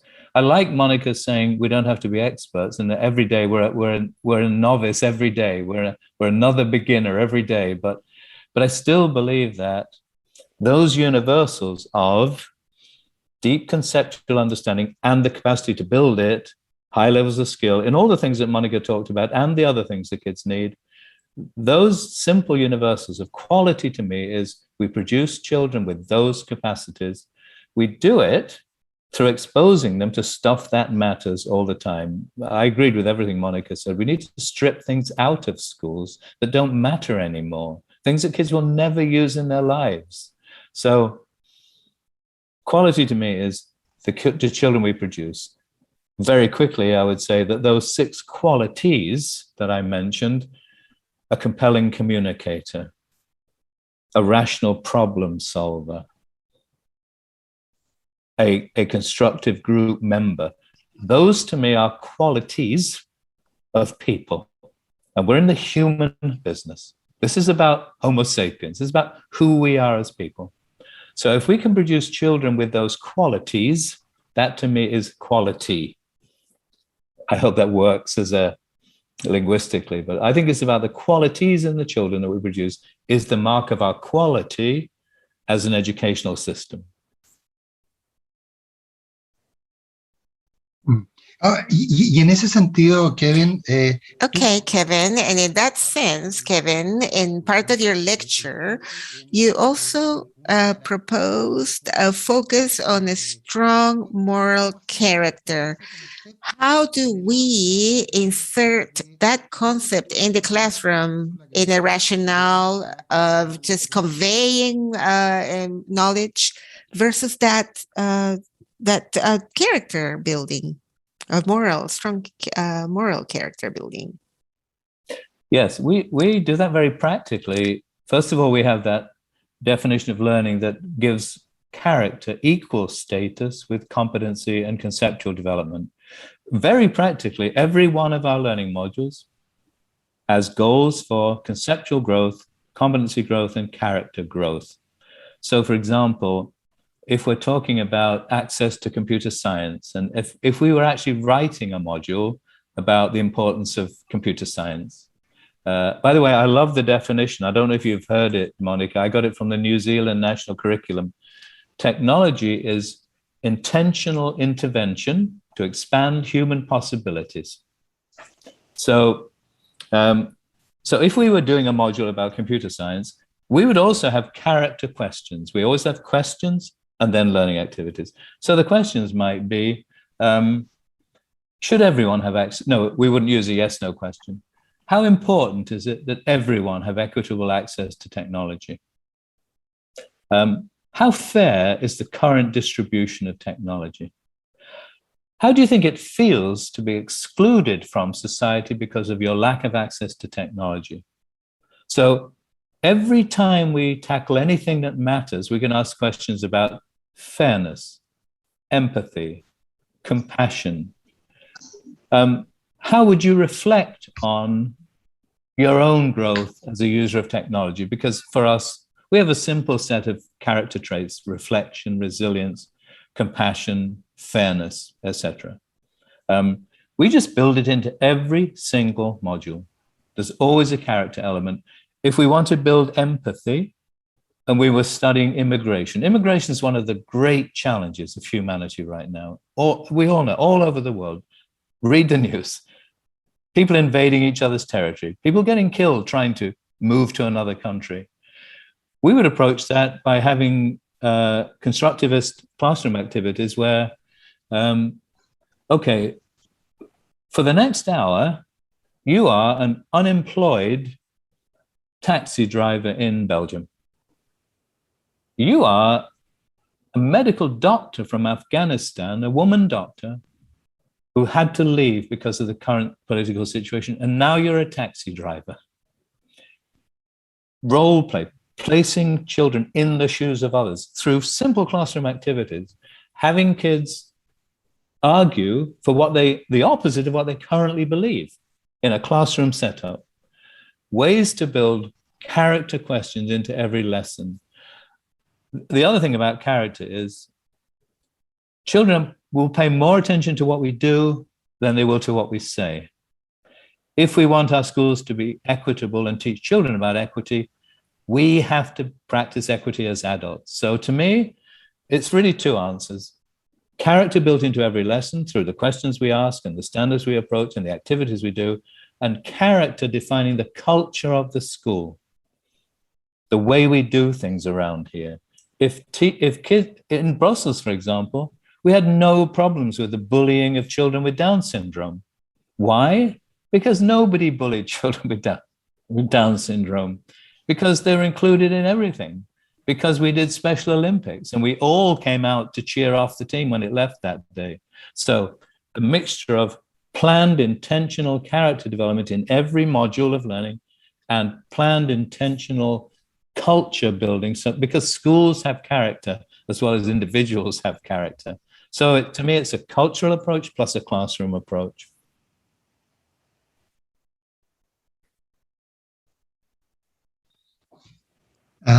Gracias, gracias, Kevin.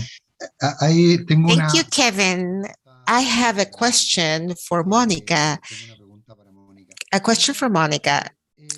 Mónica, I will merge several questions because you spoke about this program, this 5-year project, and there are several questions that talk about what the goals you think will be or what you think you will achieve in that 5-year period. But there are also questions as to what specific tools that come from the field of computer sciences are being implemented and used in the curriculum. And there are other questions, but I think those can be addressed later. Okay, as for the goals or objectives, they are quite ambitious. Because on the one hand, we're building an ecosystem that is non-existent.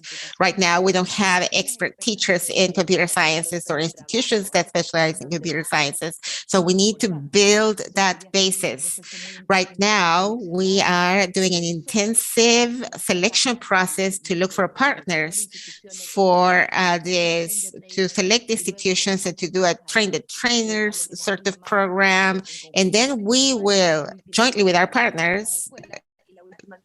just do the last part, which is to have over 1,000 schools in less than 5 years, schools that are trained with trained teachers in computer sciences. And we think that 1,000 is more or less 10% of the Chilean school system. And it's quite an important percentage that allows us to be able to project this forward. As for what we will leave behind, we will be leaving behind a context for the content, for the curriculum, for technology, and also many online and offline activities, because computer sciences are not only learned on computers. That's something that we have to point out. There are things related to logic that are important, and everything that has to do with cyber citizenship is also important, and it doesn't have to be online. It can be offline, and that will be made available with different learning pathways that will be made available for free to the school system. And as for the teachers, what we expect is to support the teachers in the whole country in a very deep process, because we could have them go to the boot camp and spend a week learning about computer sciences. But what happens when they go back to their schools and they have to teach? That's when they need help, and that's when reality begins. And that's why we think it's crucial to support them. And then to actually encourage those learning communities, and that's critical. It's impossible just for one institution by itself to manage this. It's important for the communities to take ownership of this and to do continuous improvement in a collaborative way. So more or less, I don't know if I answered the question, but those are the objectives that we have for the next 5 years. I think that this is the largest project at the Latin American level related to computer sciences being included in the school system. So I think that one of the interesting things that will happen is that we will be able to support other processes, other schools in Latin America. And I will probably go visit Kevin then, so we can work together in Honduras. Luis Maria Bach, the president of the CNE, wishes to make a question. Luis Maria, you must unmute your mic.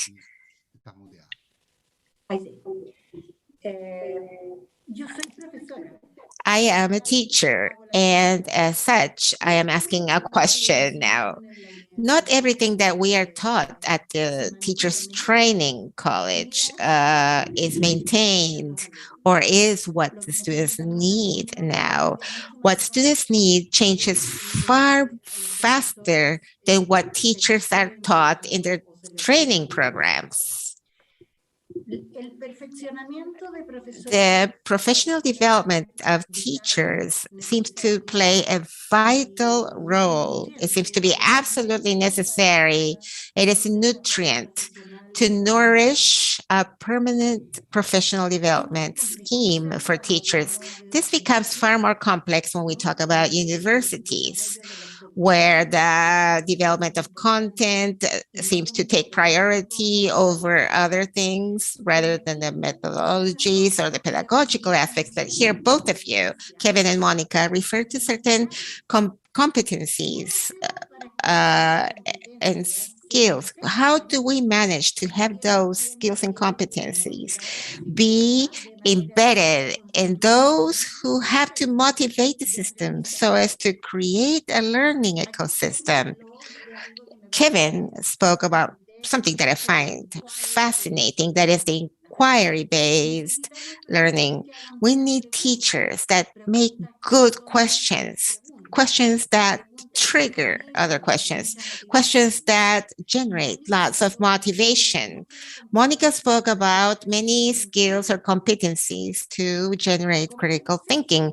How do we do that if teachers from preschool to the university level have not been trained in making triggering questions, questions that trigger wonder, curiosity, critical thinking, a more complex type of thinking?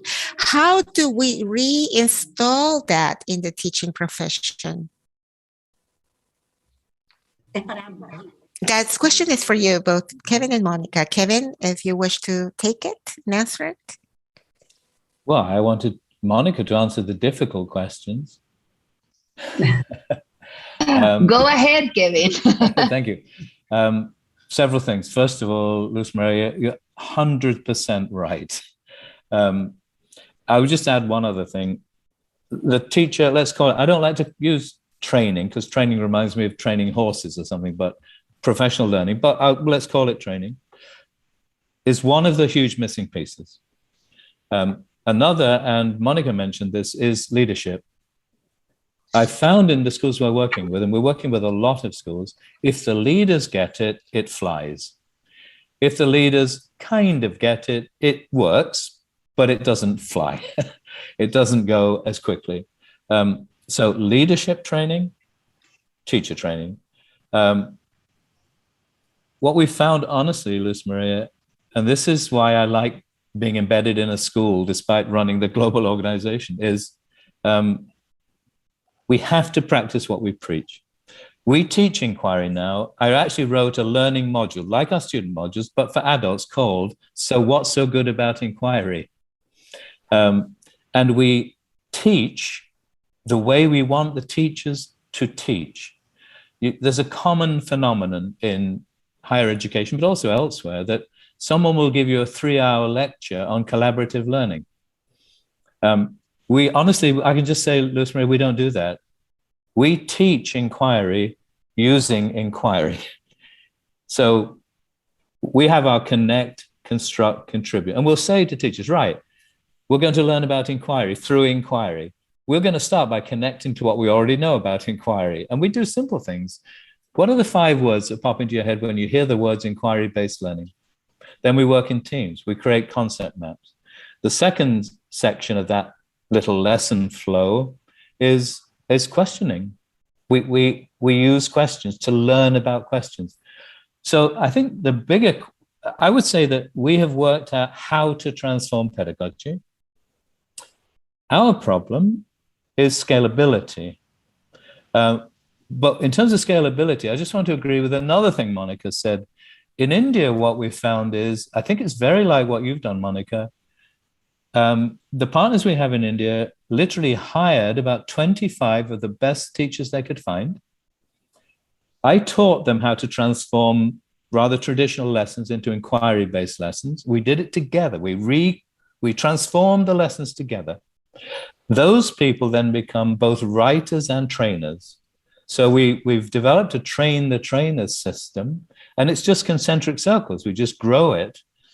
What they're able to do is take the Indian national curriculum, convert it into lessons that we have influenced. The lessons themselves include the pedagogical system. They include the activities. Do this, then we can do this, then we can do this. And then we're using that cohort of central writers, translators, trainers to take the content. The tech people put it on the app. The app is, you download more or less PDFs, so you're not overloading the servers because we have to work at scale. So teachers actually have their lessons actually downloaded onto their phone. So a few things, we have to stop talking about pedagogy without using the pedagogy to teach teachers. So we have to model it. We have to be able to scale it by creating cohorts of people who can not only teach, but then just what Monica said, somehow accompany the teacher back into the classroom when it's Monday morning again. But we are finding great success in that model of kind of train the trainers, to use your language, Monica, boot camp. But we really have to use the pedagogy, Luz Maria, that we want teachers to use.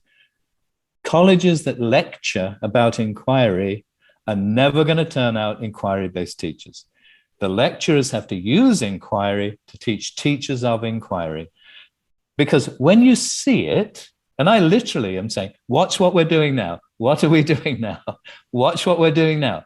This is what we want you to do. And then if you can, in the classroom with them. Over time, 5 years is a long time, Monica, but it's a short time too.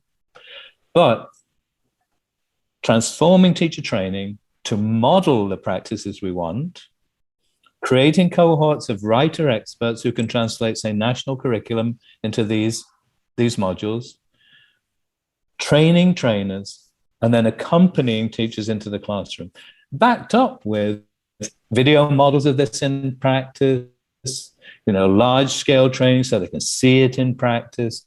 It's, surprise, surprise, I'm going to say it's a system. So it's complex, Luz Maria, but I honestly think if we don't tackle the fact that teacher training doesn't teach teachers how to do what teacher training says in theory, we won't shift practice. So I think the teacher training is absolutely vital. And just to repeat, so is the leadership training, because if leaders don't understand this stuff, their teachers won't understand it either. And they need the freedom to take things out of their schools as well. They need permission from policymakers like the major influencers in this Zoom right now to give schools permission to remove the things that are no longer useful, replace them with what is useful. And there's a very long answer as usual, but I guess the simplest thing to say is we need to teach children how to learn. Goes back to the quality.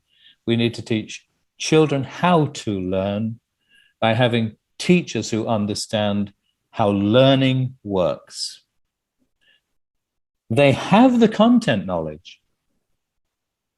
They know their physics, they know their history, but they don't all know how learning works. So teacher training has to become training in how learning works, and it has to be done by people who can model it and use it in the training itself. That's my long answer, sorry. No podría agregar algo. I can't add anything because your answer was really complete. I just want to say, because I think it is important, the challenge of teachers is the challenge we face.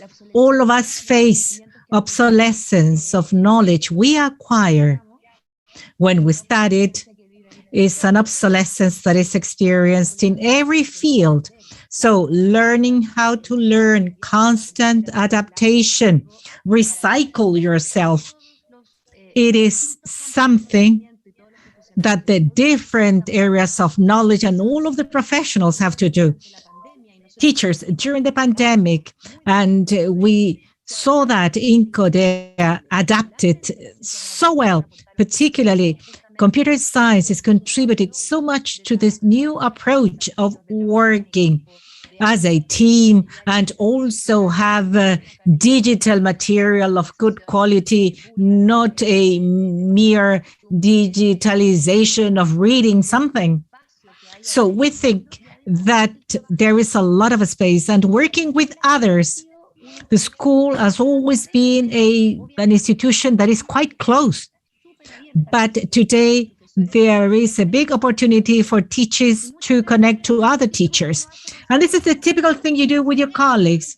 How did you do that? Oh, I did it like that. This is something that is happening and that had not happened before. As Kevin said, we're including in the capsules on how to teach this, because it is not only to include content, we have to teach how to teach it. Well, we're including videos of people telling others how they do it, and people from different places, and they're quite impressive things that give us a tremendous value. So congratulations to all of the teachers, because I feel that they have been the real unsung heroes in the pandemic.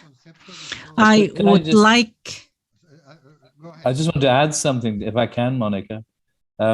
Honestly, people talk about teachers resisting change. I don't find teachers resisting change. I love working with teachers. They call us the common sense collaborative sometimes, not the common ground, the common sense collaborative. We're finding teachers saying, well, finally someone gets this, gets what we do. We had a grade 2 team last week about transforming their work into inquiry-based work. And at the beginning, I said, how do you feel about all this with us today? How do you feel about being here? They said two things. One was very humbling. They said, we're grateful. And I was not expecting that. And I didn't want that in a way. And they said, we're grateful you're going to work with us and help us do this. But the other thing they said was, we're excited. And they weren't pretending. They weren't lying. It was a very genuine situation. Teachers join our profession for a reason. They want to transform the lives of children. I think our systems have let them down. Too many standards, too much bureaucracy, teacher training that isn't really teacher training in how people learn. But I've only found teachers embrace these directions. We have not found resistance, because we respect them, we enjoy them, we respect their expertise, and they have a passion for this. We feel that we're just taking the lid off this huge resource, working out our policies from practitioners, not developing policies and imposing them on practitioners. So working with the teachers, not imposing things on the teachers. So I just want to say that optimistic thing. We're finding teachers embracing these directions, not resisting them.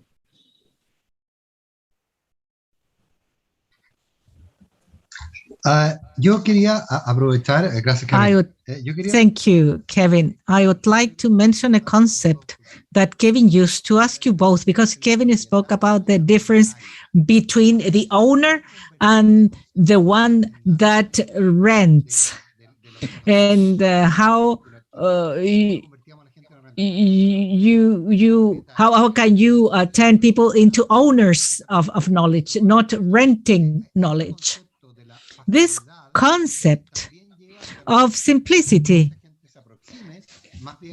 leads to the fact that many people approach this as a tenant and not as an owner. Monica, please. No, I want Kevin to start because I wasn't so clear about that. Is that possible that Kevin starts? Sure, we're a pretty good team, Monica, it seems. So I think we have to honestly cut through some of what we've learned as teachers. I think some teachers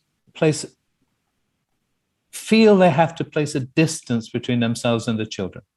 When I work with kids, I use the same style as I use with everybody. Conversation, classrooms as conversation. So I'll just say to the kids, okay, kids, we're going to have a lot of fun today. We're becoming learning experts. What are we becoming? We're becoming learning experts. We're going to learn how to learn. You guys, let's face it, I can't make you learn. I can't make you learn. I can try. Your moms and dads can make you try, but I can't. But I can tell you how to learn so that you love learning, and I can help you do it. So today we're going to learn about, now, tell me back what you've learned. It's just a kind of different style where you, very explicit, you make the learning visible to the children. You talk to them about it. You put them in charge. And then, again, we've found, especially in the pandemic, where teachers in Honduras had hybrid situations. They had kids who couldn't do tests because it already worked out that using Zoom, they could all find out the answers from each other anyway. You know, they worked out how to get past assessments. We gave them these self-assessments to do. We've been learning about, okay, you've got 3 days to work on this. Come back to me. Tell me what we learned about alternative energy. Tell me what we learned about diversity. Tell me what we learned about how money works, how governments work. We would, you know, they do the research. They loved showing us what they learned.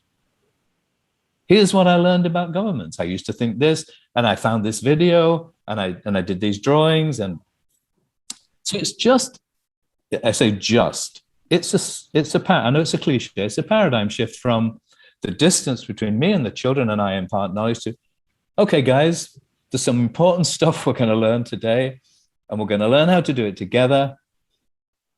Okay, what questions do we have about this? It is a pedagogy, taking Luz Maria's point. It's a pedagogy to have that kind of tone with the children, to invite them into the conversation, to give them the tools and say, okay, go for it. I'm going to give you 10 minutes, guys, in teams.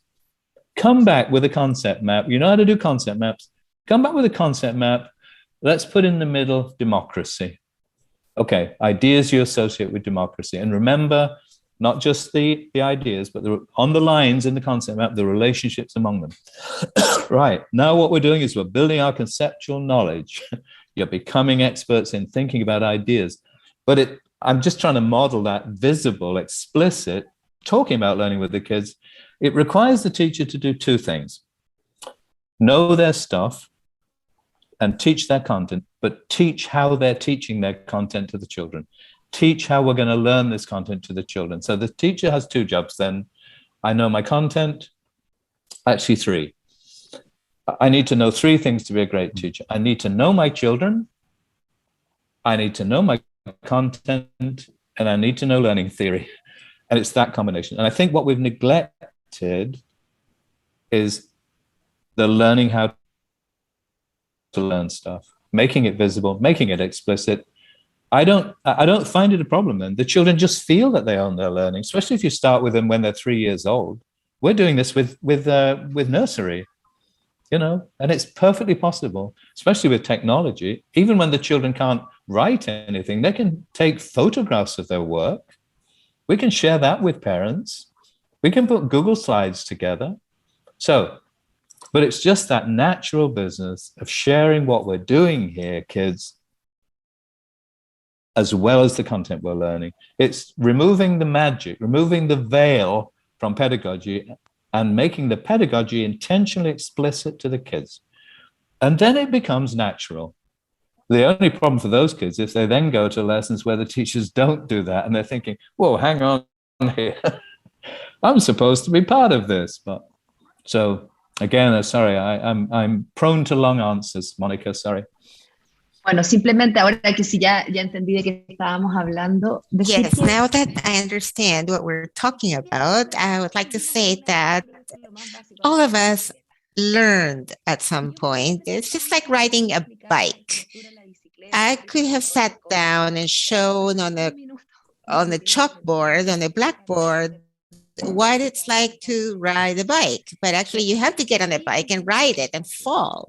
And that's the way learning works of everything that we do.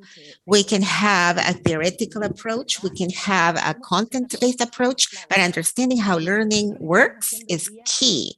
And what we're doing right now is far more essential when we talk about understanding what an algorithm is, I can, without a doubt, explain to you from a theoretical point of view, but at the end of the day, it's a recipe. It's like a kitchen, like a cooking recipe. I sit down and show you how to make a cake, and the cake has specific rules to it. But if I have to explain to a child what an algorithm is, I have to ask them to create an algorithm at some point. That's the approach that we have to have.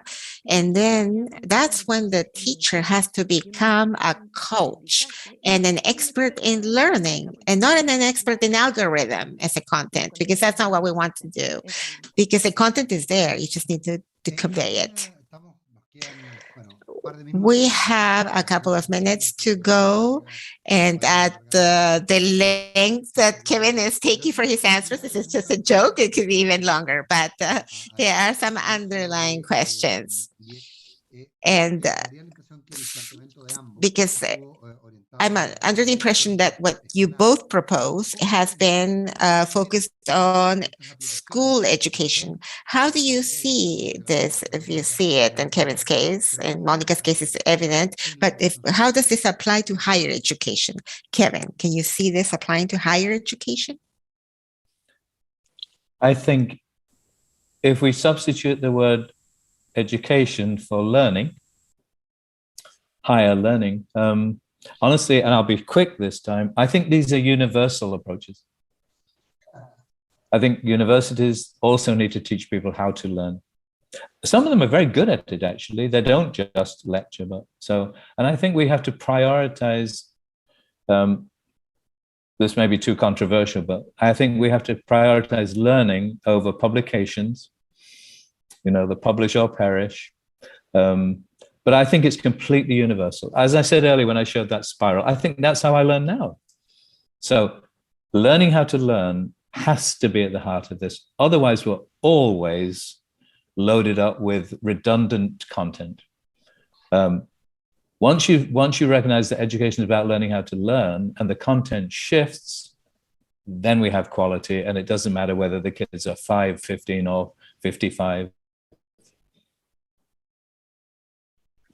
Yo simplemente agregar, Nicolás, que yo creo que en materia de educación superior, la I would revolución just like to add, Nicolás, is that in higher education, the revolution that we are facing is impressive, and particularly in Chile, where we have a degree system where degrees are longer rather than shorter, that are not really practical.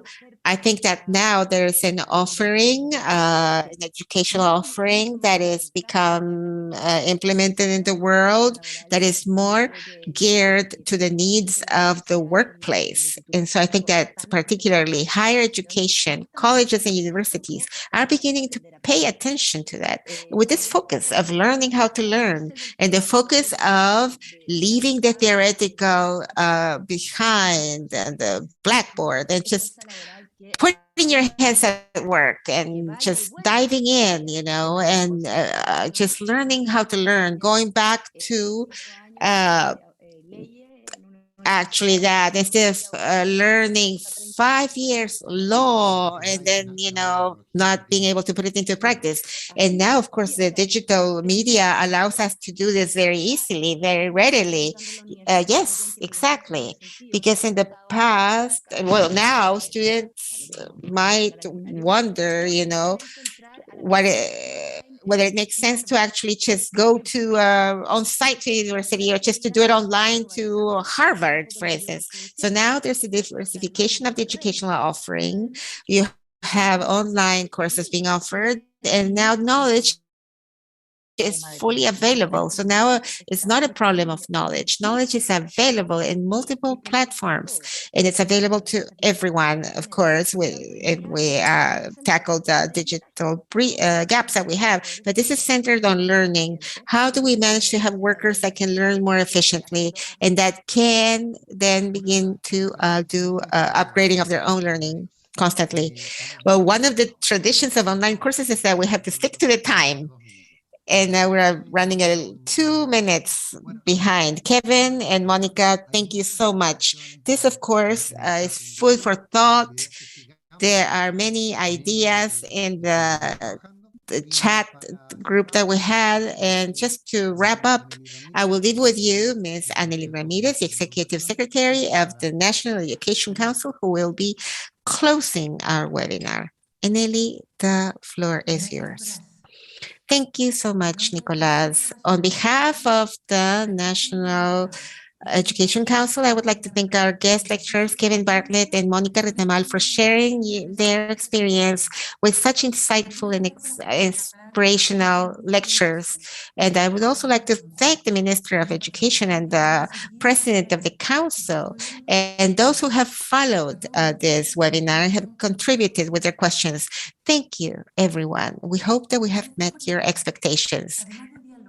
For this webinar, besides participating in a discussion, we propose to offer you some key elements to move to action and manage to have learners learn what they need to learn.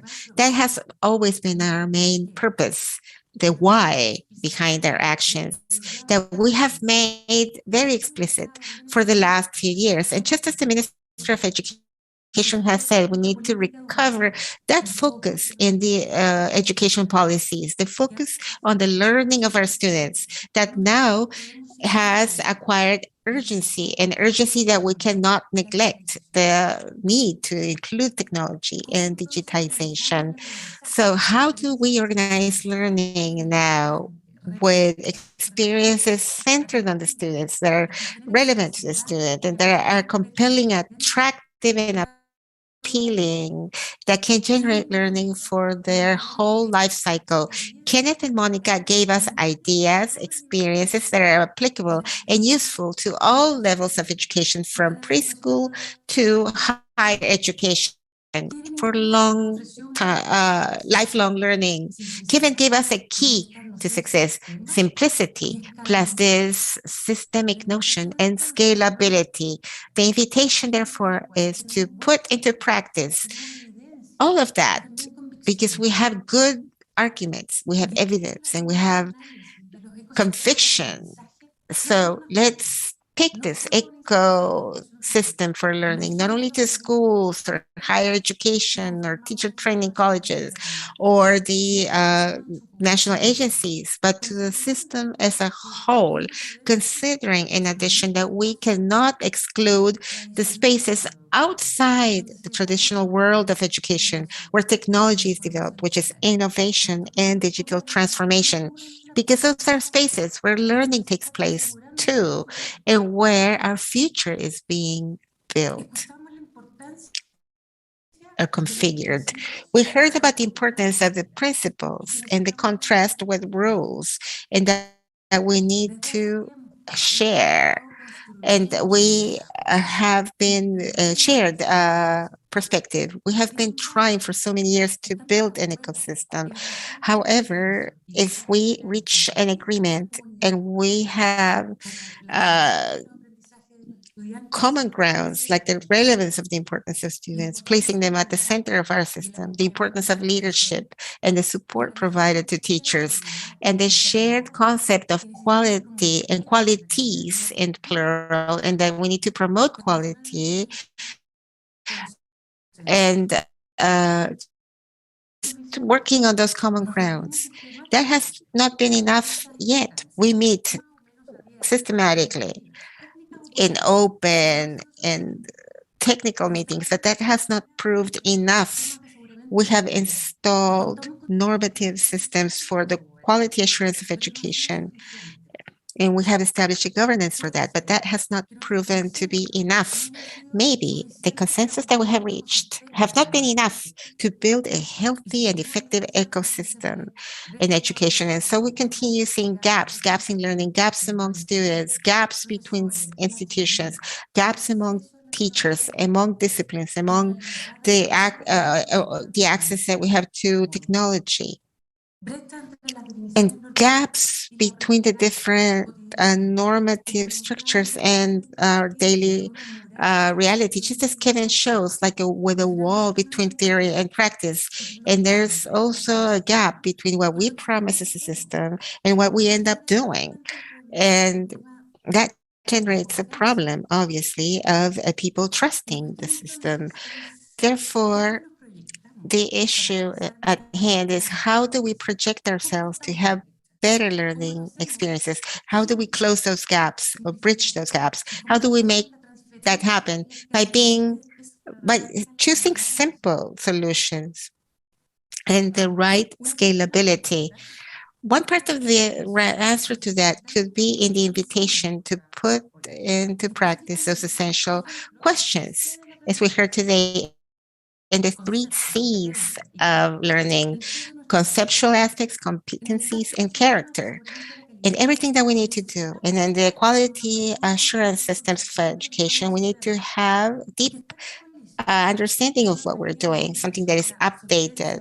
Just like Monica has pointed out, there's an obsolete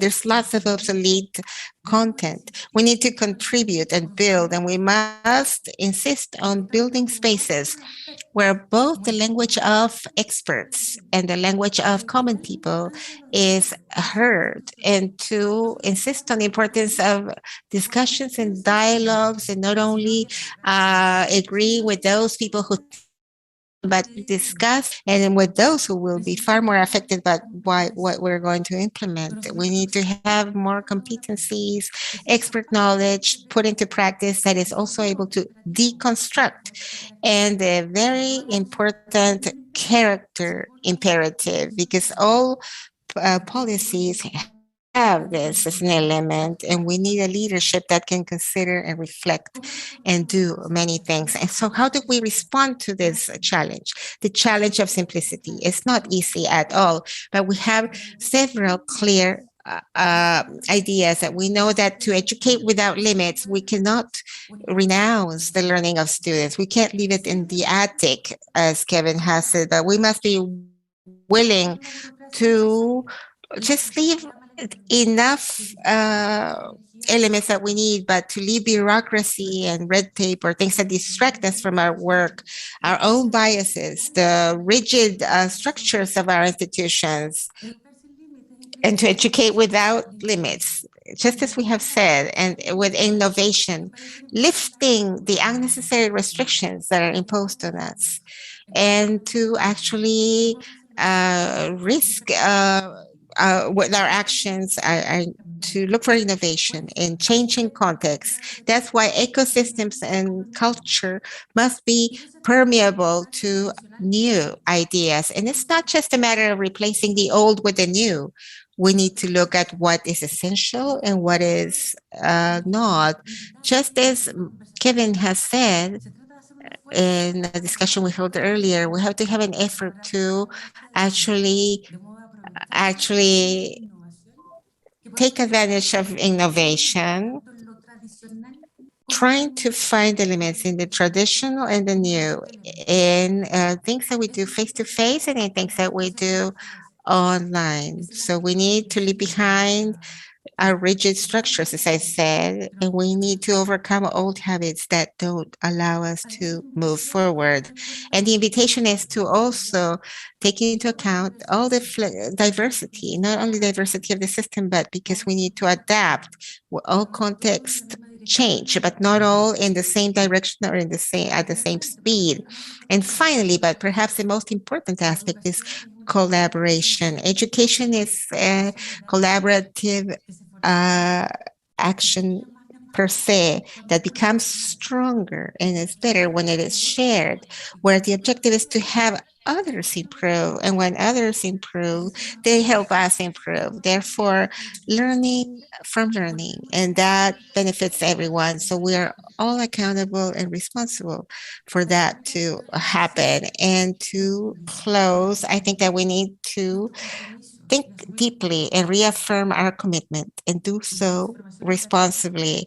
Educational transformation requires the effort of all stakeholders, but not only on some agreed discourse. We need to have cultural transformation built upon our own beliefs, guiding our own principles, and not only something that is imposed from outside. So to improve learning-based practices with a digital focus, all of us as stakeholders must be responsible for the learning of our students. We must take up again the notion of responsibility for the best performance of each of the stakeholders in the educational system. It seems evident that public agencies, educational and learning communities, and other stakeholders must work collaboratively to guide the change rather than to just be subject to the change. So the invitation is to create the networks without losing the focus, that is the learning of students, using technology and understanding how the digital world operates and works, which is at the basis of the new context of the development of education and is a part of being a human being in the 21st century. On behalf of the Council, I would like to thank our guest lecturers and everyone that has been with us and has made this possible, this activity. Thank you so much, and good afternoon, everyone. Thank you so much. Thank you so much. Thank you, and we bring this seminar to a close. Thank you so much. See you at another opportunity. Goodbye. Thanks, Bye-bye, everybody. Kevin. Bye-bye. Kevin, thank you.